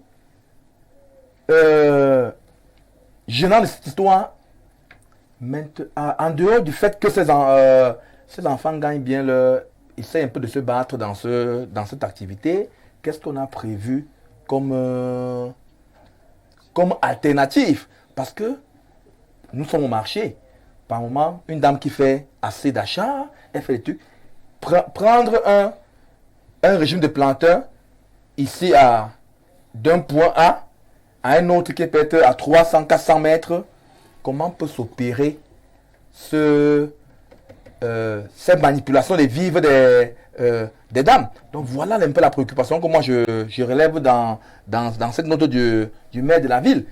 Le désordre urbain, là, c'est relevé. Mais quelle est l'alternative pour résoudre les problèmes dans les différents marchés de Yaoundé? Alors pourquoi vous interrogez l'alternative? Lorsque vous occupez la route qui est réservée à la circulation, vous savez que vous n'avez pas le droit d'y être. Est-ce que pour vous demander de ne plus être là, il faut qu'on vous propose forcément une alternative? Bon, vous demandez de ne plus être là, pas d'alternative, c'est vrai. Mais moi, je suis au niveau de l'intérieur du marché. Oui. Parce qu'à l'intérieur du marché, ces jeunes-là qui ont les boîtes, qui ont... Franklin, c'est pas ça. C'est pas ceux qui aident les dames qui sont venus faire le marché à porter leurs produits. C'est pas eux qui sont attaqués là. C'est ceux qui utilisent les brouettes et les pousses pour vendre. Il y a des pousses qui sont comme des quincailleries. Voilà, les étalages ambulants. Oui, dans ce cadre-là, nous avons salué l'action depuis le mois de décembre au niveau de Mokole Lobby, Tchinga Lobby. Le maire de la ville a complètement rasé, si on peut le dire. Toutes ces zones-là, cette action, si ça peut marcher, c'est bien. Même par le passé, le délégué Gilbert Timévouna l'avait fait dans plusieurs marchés ici. Mais quelques 3 mois, 6 mois, 1 an après, on est revenu. On s'est rendu compte. Peut-être on se pose la question, est-ce qu'on a même chassé des gens ici là? Vous allez voir parfois à Mokolola, nous avons des personnes qui vendent là au bord de la route là. À Mokolola, les brouettes par-ci par-là. Quelqu'un va vous dire, nous donnons peut-être 100 francs, 200 par semaine si peut-être il y a un commissaire, ou il y a quelqu'un du marché, ou un responsable qui... Ou quelqu'un de la commune qui prend l'OTVP. Qui prend l'OTVP. Il faut vraiment chasser. D'accord, on est sur la mesure. Benoît, quel regard sur cette mesure avant qu'on aborde les questions? Non, très simplement, on n'est pas là en train d'inventer, n'est-ce pas, quelque chose en termes de police municipale. Il faut déjà reconnaître que le maire est là dans son rôle d'assurer la police municipale. Et heureusement, il a si bien reconnu. Vous savez, on a déjà érigé le désordre en règle ici chez nous. Et tout ce dont on est en train aujourd'hui de demander qu'il puisse, on n'est pas, parce que, et c'est même là qu'il faut bien que les populations comprennent. Parce qu'au Cameroun, tout le monde fait le métier de je me débrouille. Et dans je me débrouille, on devient délinquant. À telle enseigne que lorsque vous dites à quelqu'un, essayez, mettez-vous en ordre, il va seulement crier sur tous les toits qu'on m'a chassé et je ne peux plus me débrouiller. Non. Tous ces marchés-là qui ont été construits ont des endroits qu'on a prévus pour loger ces gens. Si nous prenons même le cas du marché de Toudi, il y a l'ancien marché qui est resté vide à l'intérieur, qu'on a demandé à tous ceux qui font la sauvette là, les brouettes, vente de savon, vente d'arachide, vente de ceci là, de s'installer là. Au niveau du marché de Toudi, on ne demande même pas de payer quelque chose, c'est juste leur droit de place qu'ils vont payer. Au marché Mokolo, il y a tout un endroit, il parlait même de lobby qu'on a étalé, c'est tellement vaste que tous ceux qui sont sur les bordures de route là se logeraient là. On ne peut pas demander qu'on construise des villes modernes, même s'il nous manque de moyens. La ville moderne commence d'abord par la manière où elle est aérée, par la manière où les voiries sont construites, par la manière où on se met en sécurité, oui, où il y a une certaine fluidité, où il y a une certaine sécurité. Parce que vous le savez bien que tous ces gens-là qui vendent, ils n'ont aucune mesure de prudence. Pour rien au monde que vous voulez juste esquiver une voiture ou une autre brouette, vous avez déjà bousculé une marchandise. Parfois, vous bougez seulement la brouette, lui-même il fait verser la marchandise, il vient se placer devant votre voiture, le père. Vous-même, vous voyez. Et tout ça, ça indispose, n'est-ce pas, les populations. À un moment donné, il faut mettre de l'ordre dans tous ces endroits. Là où vous parlez d'alternative, l'alternative est là. Vous allez voir ici au niveau de l'avenue Kennedy. Lorsqu'on a construit ce grand marché-là, il y a des places vides qu'on a laissées pour que toutes ces personnes-là libèrent la voie publique et aillent s'installer là. Mais quand la mairie de la ville se lève un jour, ils s'installent, le deuxième jour, ils ont déjà envahi la route parce que chaque fois quand on va pouvoir mettre de l'ordre, ça deviendra, n'est-ce pas, une affaire de les gens se débrouillent, vous le chassez. Il y a tout ce qui est cité là, que ce soit le carrefour Colbison. Vous voyez comment les infrastructures routières, c'est présentable, c'est beau, le carrefour est élargi. Mais alors les motos, les ceci... On n'a jamais le temps de voir le côté beau de cette affaire parce que c'est totalement envahi. Donc pour dire, le maire est là dans son rôle et je pense que c'est le moins qu'il faut pour quand même au moins restaurer un peu l'image de la ville. Et on a parlé de Timévouna. Quand Timévouna instaure les parkings payants, à l'époque, je crois que c'est tout le monde qui le jetait les pierres, qui trouvait que vraiment, il était en train de créer des choses impossibles. Mais en un bout de temps, les gens se sont mis. Et aujourd'hui, je crois que ça a participé fortement à la discipline municipale, à telle enseigne que vous ne pouvez plus facilement voir un usager rouler et déposer sa voiture n'importe comment, parce qu'il sait qu'il y a des sabots. Sur la mesure, Emmanuel Paco, sur cette mesure-là, quel regard la mesure entre, on va dire, en vigueur à partir du 20 janvier prochain. Est-ce qu'on en a besoin à Yaoundé, cette mesure? Ben justement, pendant que Benoît parlait, il m'est arrivé à l'esprit de me poser la question de savoir quelle est l'opportunité de cette mesure à cet instant précis. Quel instant? Nous sommes en début d'année électorale. Nous sommes dans un mouvement où les esprits vont se surchauffer. Et c'est eux-mêmes, le RDP, c'est le RDP qui gouverne, c'est eux-mêmes qui ont laissé faire cela dans leur tolérance administrative. C'est eux-mêmes qui ont encouragé les Camerounais à occuper la voie publique pour chercher la pitance dans leur tolérance administrative. Mais ils ont craché en l'air. Aujourd'hui, nous ne pouvons qu'être heureux de savoir que une telle mesure, si elle est vraiment mise en application, elle va nous permettre de circuler. Elle va libérer les... Est-ce que ce n'est pas ça qui complique la vie au Cameroun? Quand vous venez avec une mesure, les gens vous disent qu'on se débrouille parce qu'il n'y a pas d'emploi. Vous revenez avec une mesure, vous dites que le moment est mauvais. Il y a des élections, ça risque de causer des tensions. Vous venez avec une autre, on dit oui, vous avez laissé hier. Pourquoi ce n'est qu'aujourd'hui? Non, je voudrais simplement dire, et nous l'avons déjà dit sur un autre plateau, peut-être ici ou ailleurs, je voudrais simplement dire qu'il y a lieu d'arrêter avec ces mesures de tolérance qui ne font que le lit à l'impunité. Et avec impunité, on nourrit l'incivisme. Avec l'impunité, on nourrit l'incivisme. Donc, si nous voulons avoir une société telle que nous, à laquelle nous aspirons tous, où nous pouvons tous se savoir à l'aise et se mouvoir librement, il est temps de pouvoir sévir. N'ayons pas peur de mots, de sévir sur tous ceux qui transgressent les lois. On leur a donné, il a très bien expliqué, Benoît, des lieux pour pouvoir se recaser. On leur a donné la possibilité de pouvoir...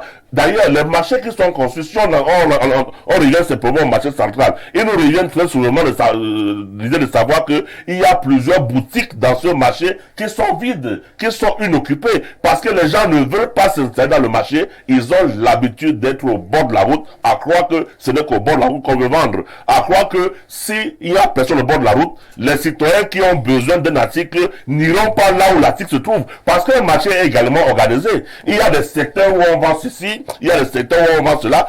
On doit avoir par exemple une allée où on vend du piment, une allée où on vend des légumes, ainsi de suite. Quand c'est bien structuré, que c'est bien organisé, quand quelqu'un arrive au marché et qu'il peut circuler, parce qu'il y a des marchés où on ne veut pouvoir circuler en voiture. Dans aucun de nos marchés, la voiture ne peut circuler. Tu es obligé de garer ta voiture un peu plus loin et de te débrouiller donc avec l'image que Franklin a pris, ces enfants qui font la brouette et le pouce à l'intérieur du marché pour pouvoir t'accompagner pendant que tu fais des emplettes. Et s'il arrive que quand une dame ou un monsieur se retourne, encore que c'est beaucoup plus les dames, se retourne pour chercher le gamin qui l'accompagnait et qui ne voit plus le gamin, il a disparu avec sa marchandise. Qu'est-ce qu'elle fait? Donc il y a tout ce problème-là qu'il faut réguler. Nous appelons à la régulation et nous espérons que cette mesure ne sera pas juste un fait comme ça pour animer la société et pour nous permettre encore de débattre comme ce soir, mais qu'elle entrera véritablement en application. Alors ceux qui dirigent sont peut-être tombés dans leur propre piège, avec qu'ils encouragent la tolérance administrative, on laisse faire, en même temps qu'on encourage la tolérance administrative, on prend quand même un peu d'argent. Avec l'OTVP, on sait que vous n'êtes pas sur un endroit normal, mais on dit bon, puisque vous êtes là, on vous laisse. Et pendant que vous y êtes, il y a quand même des petits coupons qu'on vient vous vendre de ce côté-là. Patrice Simeon, sur cette mesure du maire de la ville. Sur la mesure du maire de la ville, moi je n'ai rien à dire sur la mesure, sur tout ce qu'il est en train de demander. Mais donc moi, vous avez beaucoup à dire sur les questions. J'ai un problème maintenant sur la méthodologie. Oui. Parce que vous ne pouvez pas me dire que vous sautez les gens à la poste centrale où on vend les noyaux, où voyez les gens qui vendent les habits, où voyez les chaussures, les Bermudas et tout ça. Ils sont à la poste centrale actuellement. Donc pendant que je suis en train de parler là, si les gens discutent qu'ils arrivent à la poste, ils vont voir qu'on vend tout. Même on vend les arachides, on vend les avocats. C'est-à-dire que la poste centrale est transformée en un grand marché. Mais on vous explique que les gens qui se retrouvent dans les marchés, qui marchent avec les brouettes, sont un problème. Pas dans les marchés. Les emprises publiques. Ceux qui sont dans les emprises publiques. Voilà. Bon, ceux qui occupent la poste centrale, là, c'est l'emprise quoi? Secondaire ou privée. Bon, c'est selon. Maintenant, moi, mon problème au niveau de la méthodologie se trouve à quel niveau? Parce que si vous voyez des gens se retrouver en route, Ça signifie qu'il y a des gens qui ont laissé ces personnes se mettre en route. C'est ce qu'on a parlé tout à l'heure, de tolérance. Voilà.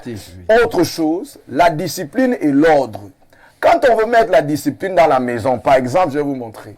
Si vous avez une maison et que vous dites à vos enfants que je voudrais que les choses soient rangées à tel endroit, chaque chose, quand vous entrez dans une maison, il y a une partie qui est réservée au salon, il y a des guéridons, il y a par exemple le classeur, les plats sont de ce côté, les cuillères de ce côté, les verres de ce côté. Quand on entre, on voit tous ces éléments.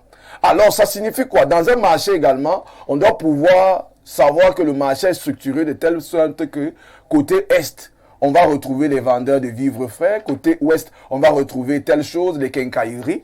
Quand on a déjà la structuration du marché, alors moi, en tant que maire de la ville, quand j'arrive dans le marché, je fais d'abord le travail de sensibilisation en appelant les gens à occuper les places. Ça signifie que les boutiques qui seront restées vides ou les étalages qui seront restés vides, nous allons trouver des occupants.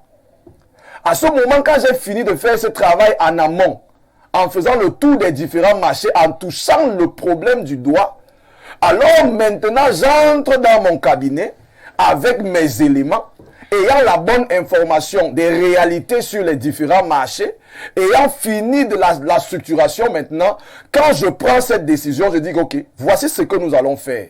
Pour éviter que ces personnes qui remplissent la route, la chaussée ne se retrouve désormais à ce niveau. Ils savent désormais que quand vous arrivez au marché des Toudji, comme l'a rappelé le conseiller Benoît Fedje, on va se retrouver à tel endroit, vous allez retrouver les vivres frais. Allez de ce côté-là, désormais. Si on retrouve quelqu'un qui se retrouve à tel endroit, à un endroit où il ne doit pas être, on prend les vivres là, on envoie peut-être à Kondengui, on envoie peut-être en Fou. Le problème, c'est quoi? L'organisation des marchés. L'organisation des marchés. Parce qu'ils ne sont pas organisés, que les gens viennent s'installer en route. Il faut l'organisation des marchés, pouvoir montrer aux gens là où ils doivent être. S'ils partent à un endroit on les tabasse simplement. C'est comme ça que moi je suis. Oui, Yves, oui, vous allez parler tout à l'heure sur la question des marchés. Donc, il faut savoir aussi qu'il y a deux types de sauveteurs. Il y a ceux qui vendent. Donc, ils ont des brouettes et ils ont des marchandises, ils s'installent en route. Mais il y a aussi ceux qui ont des brouettes pour faire le petit transport. Mais là, ce n'est pas les sauveteurs, ils ne vendent rien. Ils aident. Rien, voilà, ils pointent 100 francs parce qu'ils vous ont aidé à porter. Ils n'ont pas de problème. Le panier de maman qui sort du marché. Ils ne sont pas vendeurs à la sauveteur. Ils ne sont pas concernés. Oui. Parce que ce sont ceux-là qui nous aident aussi, quelque part. Quand nous rentrons dans nos villages, quand nous on n'a pas dit qu'ils ont un problème. Le problème, c'est ceux qui installent leurs brouettes, ceux qui installent dans la chaussée, sur les trottoirs, les emprises publiques. Vraiment, je pense que l'idée là doit être saluée. Sauf que moi, je ne sais pas pourquoi, depuis que ça existe, on n'a pas cette envie ou bien cette pensée de mettre fin à cela. Parce qu'il faut toujours agir a posteriori. Donc, lorsqu'on a déjà vu que ça va déjà de mal en pire, qu'on pense que ça ne... Or, nous sommes à Yaoundé. Yaoundé, ça fait partie de l'une des plus grandes métropoles de la République. Par conséquent, quand on s'y retrouve, on doit sentir qu'on est dans la capitale politique. Quand vous allez à Ekounou, peut-être au marché d'Ekounou, le tout vraiment n'est pas de créer des infrastructures, parce que vous allez voir le grand complexe qui a été bâti. Mais à peine, on s'est dit, bon, enfin, la voie sera libre, mais à peine quelques 2 mois. Ils sont revenus. Ils sont revenus. Oui. Et il y a le laxisme. On en parle, les gens ne veulent pas comprendre. Il y avait un monsieur qu'on appelait Beauté, dans ce marché. Il était policier. Oui. Bon, qu'est-ce qu'il faisait? Toute la journée, il marchait tout au long du marché. Il bottait vraiment les brouettes là. Il bottait jusque là. Bon, quand il passe, vous voyez comment ça devient comme du ressort. À mesure qu'il passe, à mesure que les autres qui restent derrière retrouvent la voie publique. Donc, il faut vraiment une sanction. Il faut des mesures vraiment... D'accord. Il faut donc toiletter les rues pour permettre à ce que les gens circulent, parce qu'aujourd'hui, les trottoirs sont occupés. Si vous allez à Tanganambala, la route a été refaite, mais vous ne la voyez pas. Vous qui avez un véhicule, il vous reste juste... Il est même difficile d'accompagner madame au marché en véhicule, parce que tu ne peux même pas circuler, tu ne peux pas trouver un endroit pour parquer le véhicule et attendre qu'elle fasse ses emplettes pour te retrouver. C'est occupé, c'est obstrué. C'est pas vivable. Oui. Donc, j'étais en train de dire déjà que, vous savez, s'il faut que, n'est-ce pas, nous prenons l'argument de l'année électorale, je crois que le peuple doit aussi savoir qu'à l'année électorale, on fait tout pour être plus ordonné. Parce que, effectivement, si on doit laisser, n'est-ce pas, ce genre de désordre, au cas où on est en train d'assurer une sécurité, elle ne sera pas non seulement que les populations qui passent seront plus en danger, même vous qui avez obstrué le passage, vous serez en danger. Il faut donc libérer les voies. Et maintenant, je reviens sur le développement de Patrice Siméon. Vous me venez de le faire. Je voudrais lui dire que tout ce qu'il vient de dire là, c'est exactement ce qui a été fait dans le Mfundi où nous nous trouvons. D'abord par le maire de la ville. Il n'y a pas encore longtemps, il est même descendu dans le marché avec le préfet du Mfundi. Sensibiliser, donner des conseils, montrer des endroits. Tout ce que vous êtes en train de dire là, que ce soit les nouveaux marchés construits là, que ce soit Etoudi, que ce soit Mokolo, toutes ces indications sont proprement faites à telle enseigne que chacun sait que c'est à tel niveau. Et nous allons dire, quant aux vendeurs à la sauvette, il y a aussi des réalités qu'on n'ignore pas, qu'ils connaissent, que nous connaissons. Ce n'est pas tous les vendeurs là que vous voyez dans les brouettes, qu'ils sont. Bon, je ne sais pas, le mot débrouillard est devenu péjoratif. Je voulais dire qu'ils sont ces débrouillards dans son sens élémentaire là. Vous savez, les gens ont pris l'habitude de créer des gros stockages, soit à l'intérieur ou dans les quartiers, mais distribués dans les brouettes. Oui. Parce qu'ils estiment que en allant en route, ils écoulent très rapidement la marchandise. On vient attaquer. On vient attaquer. Alors, et au niveau, n'est-ce pas, de la mairie de la ville est aussi confrontée à quelque chose. Au-delà de toutes ces sensibilisations que je viens de rappeler, qui a été fait, refait, rappelé, donner les ultimatums. Je ne vais pas vous rappeler le phénomène d'Awara de temps en temps, tente, n'est-ce pas, même de mettre de l'ordre, il se fatigue. Alors, mais il y a aussi, n'est-ce pas, une mauvaise main derrière certains dans d'autres endroits. Je ne veux pas trop citer ici, mais je pourrais dire c'est tellement récurrent que pendant que la mairie de la ville est en train de mettre de l'ordre, les éléments de la police qui doivent accompagner, il y a certains qui ont aussi créé les poches. Ils ont créé leur boutique. Oui, c'est ça. Oui. À telle enseigne que vous partez dans certains marchés, les gars sont installés là, pas parce que, n'est-ce pas, ils résistent. Lorsque le maire de la ville part avec peut-être quelques éléments de force de l'ordre, quand on se retourne, c'est les forces de l'ordre restants qui restent récupérées parce qu'ils savent qu'ils perçoivent des frais, soit journaliers. Mais quand tu es dans un endroit de non-droit, tu vas toujours payer. Alors, ils font cela. Et c'est l'occasion, lorsqu'on prend une mesure comme ça, en interpellant également ces forces de l'ordre-là, à chaque chose a une fin. Parce qu'à un moment donné, ce problème avait été soulevé. Et on a encore ralenti n'est-ce pas, le mouvement. Cette fois-ci, on recommence.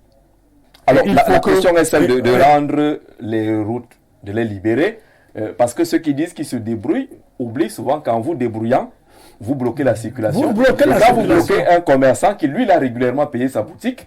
Et ce qu'on a l'habitude de leur dire, c'est que si un usager vient pour acheter, par exemple, les ananas, au bord de la route, quand il n'y en a pas, il entre acheter, parce que ce sont des fruits qu'on doit consommer. Tout ce que vous faites là, c'est tout simplement le désordre. D'accord. Et je sors en rappelant ici que la mesure, elle est prise avec toutes les dispositions qui suivent, comme nous venons de le dire. Et il ne faudrait pas que certains partent faire négocier des choses par derrière, disant que, bon, peut-être pour que nous vous installions ici, voilà ce qu'on a demandé. Les mesures sont claires, c'est ouvert. J'ai pris le cas de Toudi, j'ai dit, c'est pratiquement gratuit. À Mokolo, il y a peut-être une modeste somme de peut-être 5 000 francs par ouais, parce qu'il y en a qui disent que les boutiques coûtent cher. Parce qu'il y en a quand même qui disent que les boutiques sont chères. On a prévu dans les espaces normaux, dans le marché de Fundi, par exemple, on dit que les boutiques sont chères. Je vous ai dit que ce soit au marché du Mfundi ou le nouveau marché construit, il y a des places. Ce n'est pas tout le monde qui va dans la boutique, mais il y a des endroits qu'on a prévus pour ce vendeur à la sauvette. Et je voulais également dire que à partir que le maire de la ville n'a pas laissé faire au niveau de la poste centrale. Ce sont tous ces voies-là qu'on demande de libérer. Donc, que quelqu'un ne prenne pas sa brouette, il va rester à la poste centrale pour dire qu'on n'a pas cité la poste centrale. C'est la voie qui conduit. Mais le bon vieux marché du soir ne va pas disparaître. Même à Paris, il existe. Ça ne peut pas disparaître. Le bon vieux marché du soir, mais on sait qu'il faut commencer là et arrêter là parce que après, il y aura la circulation doit être fluide. Bonsoir le panel, s'il vous plaît, n'oubliez pas que ces boutiques à l'intérieur des marchés ne sont pas souvent à la portée de tous. Et avec cette multitude de taxes et impôts qui s'ajoutent, dont cette décision demande beaucoup de réflexion avant de prendre les mesures. Hans depuis Nkoteng qui nous envoie ce message. Bonsoir le panel. Voilà le centre-ville de Yaoundé qui redevient envahi par les mototaxis pourtant interdits. Le maire de la ville décide de menacer ces jeunes débrouillards en année électorale. Pourtant, nous sommes tous sûrs que cette mesure ne pourra tenir 3 mois. Oh là là, pourquoi vous versez dans... Voilà, c'est ça le Camerounais. C'est comme ça. On peut pas avancer c'est ça. C'est le vrai mot. En tout cas, l'opposition est heureuse que monsieur le super maire et son camarade Minat continuent à menacer débrouillards et chrétiens. Au Bosso, Angelo Toulier. Oh ouais. Quand vous allez arriver. Vous les recrutez chez les sauveteurs et les chrétiens parce que on les menace. Donc quand vous les menacez, ils viennent chez vous. Quand vous serez aux affaires, vous allez faire comment? Et vous tremblez quand Oran donne le compliment à notre première dame. Bonsoir à vous sur le plateau. Commençons par noter que les sauveteurs, tels que vous le dites, ont toujours existé et existeront. Sachez que les sauveteurs que vous dites sont des réseaux de boire l'eau, entre guillemets, sont des réseaux de boire l'eau. Ça doit être suspect, ça. Ah, des réseaux de boire l'eau des policiers.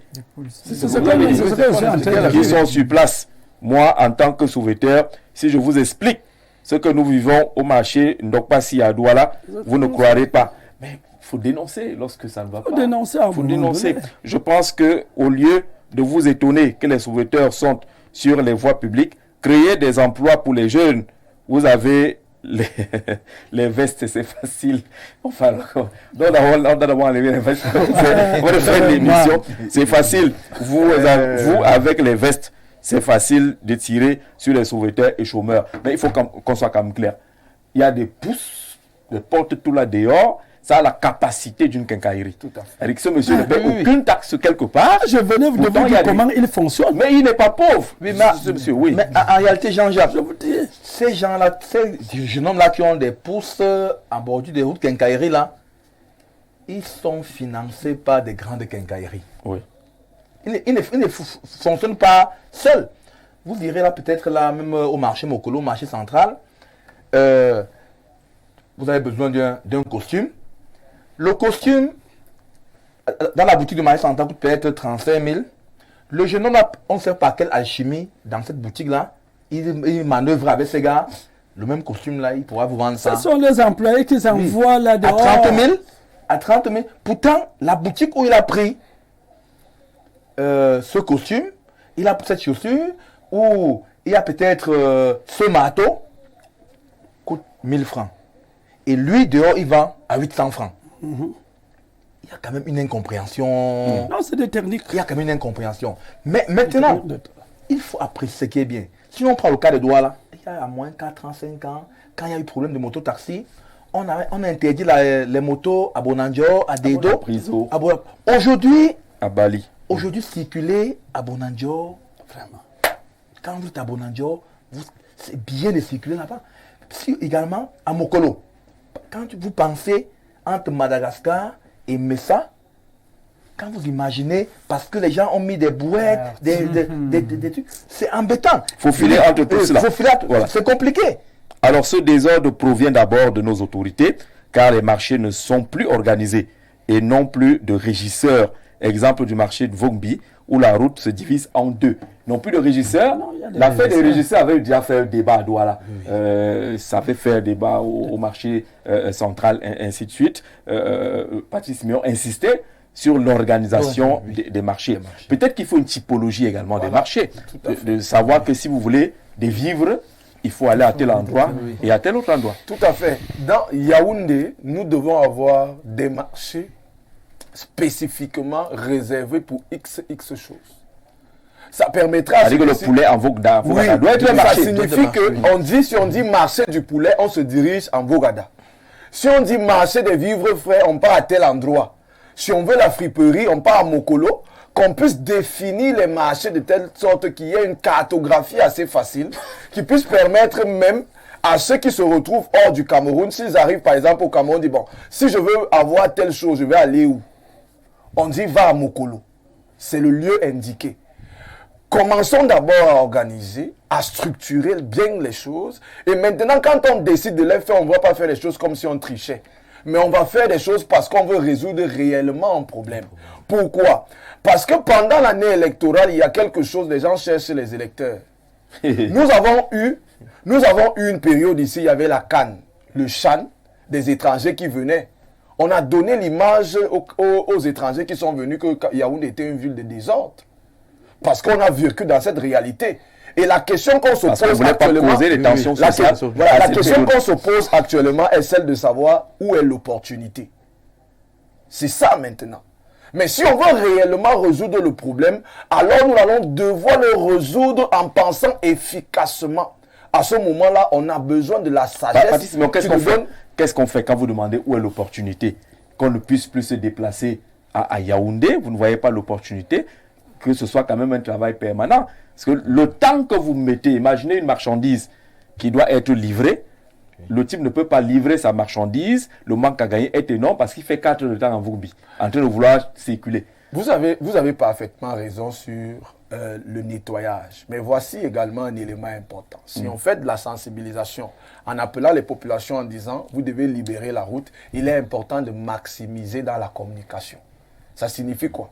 Si le maire décide de faire quelque chose particulièrement, il doit mobiliser également des éléments et des personnes pour la communication, la sensibilisation, qui se retrouvent dans les radios, qui se retrouvent dans les télés, dans l'affichage, en utilisant les influenceurs, de telle sorte que personne ne dise que... Encore les influenceurs?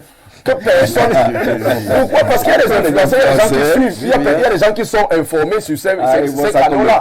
Ça signifie qu'on ne peut pas négliger cela. À ce moment, quand on a fini d'enseigner à l'enfant en lui disant « voilà où tu t'assois », s'il se lève et se retrouve dans un endroit où il n'y a pas, il ne devrait pas, on le corrige. Simplement. À ce moment, on aura fait simplement son travail. Nous devons arrêter la gouvernance par embuscade, la gouvernance des dos d'âne. Mais nous devons faire ici de la gouvernance. Mais dans ce secteur, la sensibilisation ne date pas d'aujourd'hui.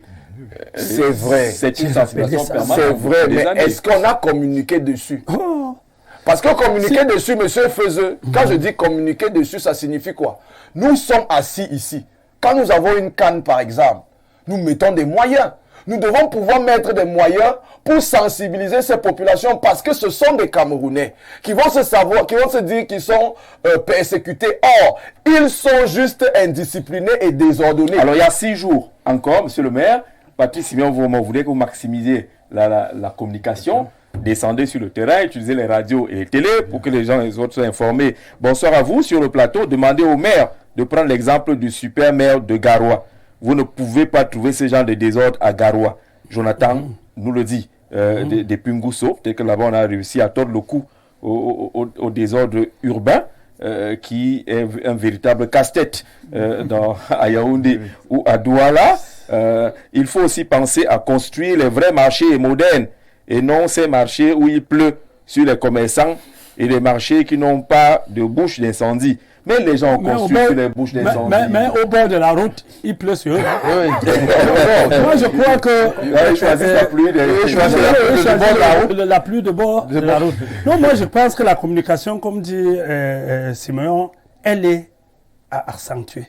Mais il n'y a pas quand même plus de communication que ce que je venais de rappeler ici, que le super-maire, accompagné des conseillers, du préfet du Mfundi, ils ont fait le tour du marché, regroupé même tous les différents représentants des sauveteurs et de tout ça, échanger, communiquer. Donc, en réalité, quand on passe à cette phase, bon, quand on annonce une phase répressive, eux-mêmes, ils savent que...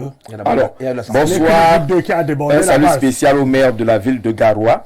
Quand il prend la décision, la décision se suit toujours, il y a toujours une solution. Par exemple, toutes les petites agences qui sont dans le centre-ville sont regroupées dans un endroit hors du centre-ville. Cela aujourd'hui a réduit facilité la circulation. En conclusion, il y a une décision de telle sorte, la solution suit directement. On comprend un peu le fond de ce que vous êtes en train de dire. Dans les boutiques, il y a des prix, des TVA aussi. Peut-être qu'il faut également revoir les taxes au niveau de ces boutiques-là, si c'est avéré qu'on facilite également l'accès à ces boutiques. Bonsoir.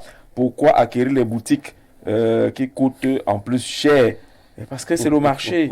Quand on dit marché, c'est qu'il y a un endroit. La route n'est pas le marché. Tout à fait. Si vous vous installez en route et qu'une voiture vous faites comment? Il faut toujours leur rappeler que nous avons dit qu'il y a des espaces qui ne sont pas les boutiques à payer cher. Nous parlons également des bourses à Mokolo qui vont jusqu'à 5 000 francs. D'accord. Bonsoir à vous. Et tout dit gratuitement. J'apprécie votre droit de place. D'accord, j'apprécie le débat. Pour conclure, tu arrives à faire la conclusion. Je crois que l'homme noir reste noir. Malgré les mesures prises par le gouvernement, ils vont développer d'autres stratégies pour toujours vendre. Je salue M. Olibi, depuis Bertois, signé doyen de Meyome Sala. C'est un frère de Meyome Sala qui vous salue. Ou les enfants du président. Du président. Bonsoir à vous sur le plateau. Le pseudo petit marché d'Odia rend impossible la circulation des véhicules avec ces boutiques ambulantes, brouettes, Papa Bigré, mais même à 2 h du matin. Au petit marché d'Odia, pour passer de ce côté-là, au village, c'est comme si on enterrait le chat ici, ça ne circule pas de ce côté-là. Vraiment, que le maire trouve autre chose pour faire le buzz. Ces gars n'ont que ça pour vivre. En plus, eux, ils sont mobiles, contrairement au Bayam Selam de Vogatanambala et ceux de la Poste, qu'on leur demande simplement de ne pas stationner. Sylvestre de Monatélé, je comprends que Sylvestre est à Monatélé, parce que on serait coincé dans la circulation. Peut-être que c'est une question d'approche également. Bonsoir à vous sur le plateau. Demandez au maire de prendre l'exemple sur le super maire de Garo. Encore, voilà, ils insistent que Garo semble être l'exemple à suivre. Bonsoir à tous. Vous connaissez à combien on loue les boutiques dans les marchés. Maintenant, si vous nous posez la question, lui nous dit qu'on voit nous tous si c'est cher. C'est facile de rester sur un plateau de télé et parler max. On vient de vous dire, ce n'est pas le plateau de télé, je parle en tant que conseiller municipal. Ah d'accord. Donc, j'explique ce qu'on doit faire et je leur dis, ces personnes qui viennent avec les brouettes vendre, on ne leur demande pas de prendre les magasins qui coûtent cher. Il y a les espaces qu'on a fait pour eux. Si on va dans un marché parler d'une place de 5 000, par rapport à ce qu'ils vendent. La question, si on part dans l'autre parler juste de la droite. La question qui tue. Que faisons-nous alors des chaussées qui sont obstruées par l'état d'immondice, les ordures? Là-bas, on circule bien. Non, rien ne va rester. Même ça, la doit être. Rien ne doit rester. Rien ne doit rester. Même l'état d'immondice n'a pas le feu vert. Il doit aussi partir. En tout cas, c'est un travail commun. C'est-à-dire, si on va avoir des villes, il faut savoir que quand on vient en ville, la ville a ses réalités, a ses côtes. La route, elle est faite pour la circulation. Si vous vous trouvez, vous êtes dans un endroit de non-droit, et si on vous dit de quitter, revendiquer les droits. Dites que donnez-nous alors la place au marché, au prix qui nous convienne. Monsieur le conseiller municipal, ça va avoir beaucoup d'informations là-dessus. Quant à la méthode, il faut bien interroger également ce qui est fait au préalable pour orienter les uns et les autres. Mais qu'on ne cache pas derrière la débrouillardise, le banditisme. C'est-à-dire que si vous vendez, alors que celui qui est derrière a acheté, a payé son espace, il paye ses droits, il ne peut pas vendre, vous êtes en train de le tuer. Donc vous dites que vous sauvez les enfants, lui aussi il en a. Et il paye les impôts. Il faut penser à tout cela, cette chaîne de responsabilité. Monsieur, on dit merci d'être venu le temps passe très vite. On peut continuer à l'anglais. Ou dans un endroit plus sympa. Ou dans un endroit plus sympa, on dit que vous avez les vestes. Donc, avec les vestes, amenez-nous. Là, on va poursuivre l'échange. Monsieur, madame, on dit merci d'avoir regardé. Rendez-vous demain, même heure, certainement avec le même plaisir. Très bonne soirée.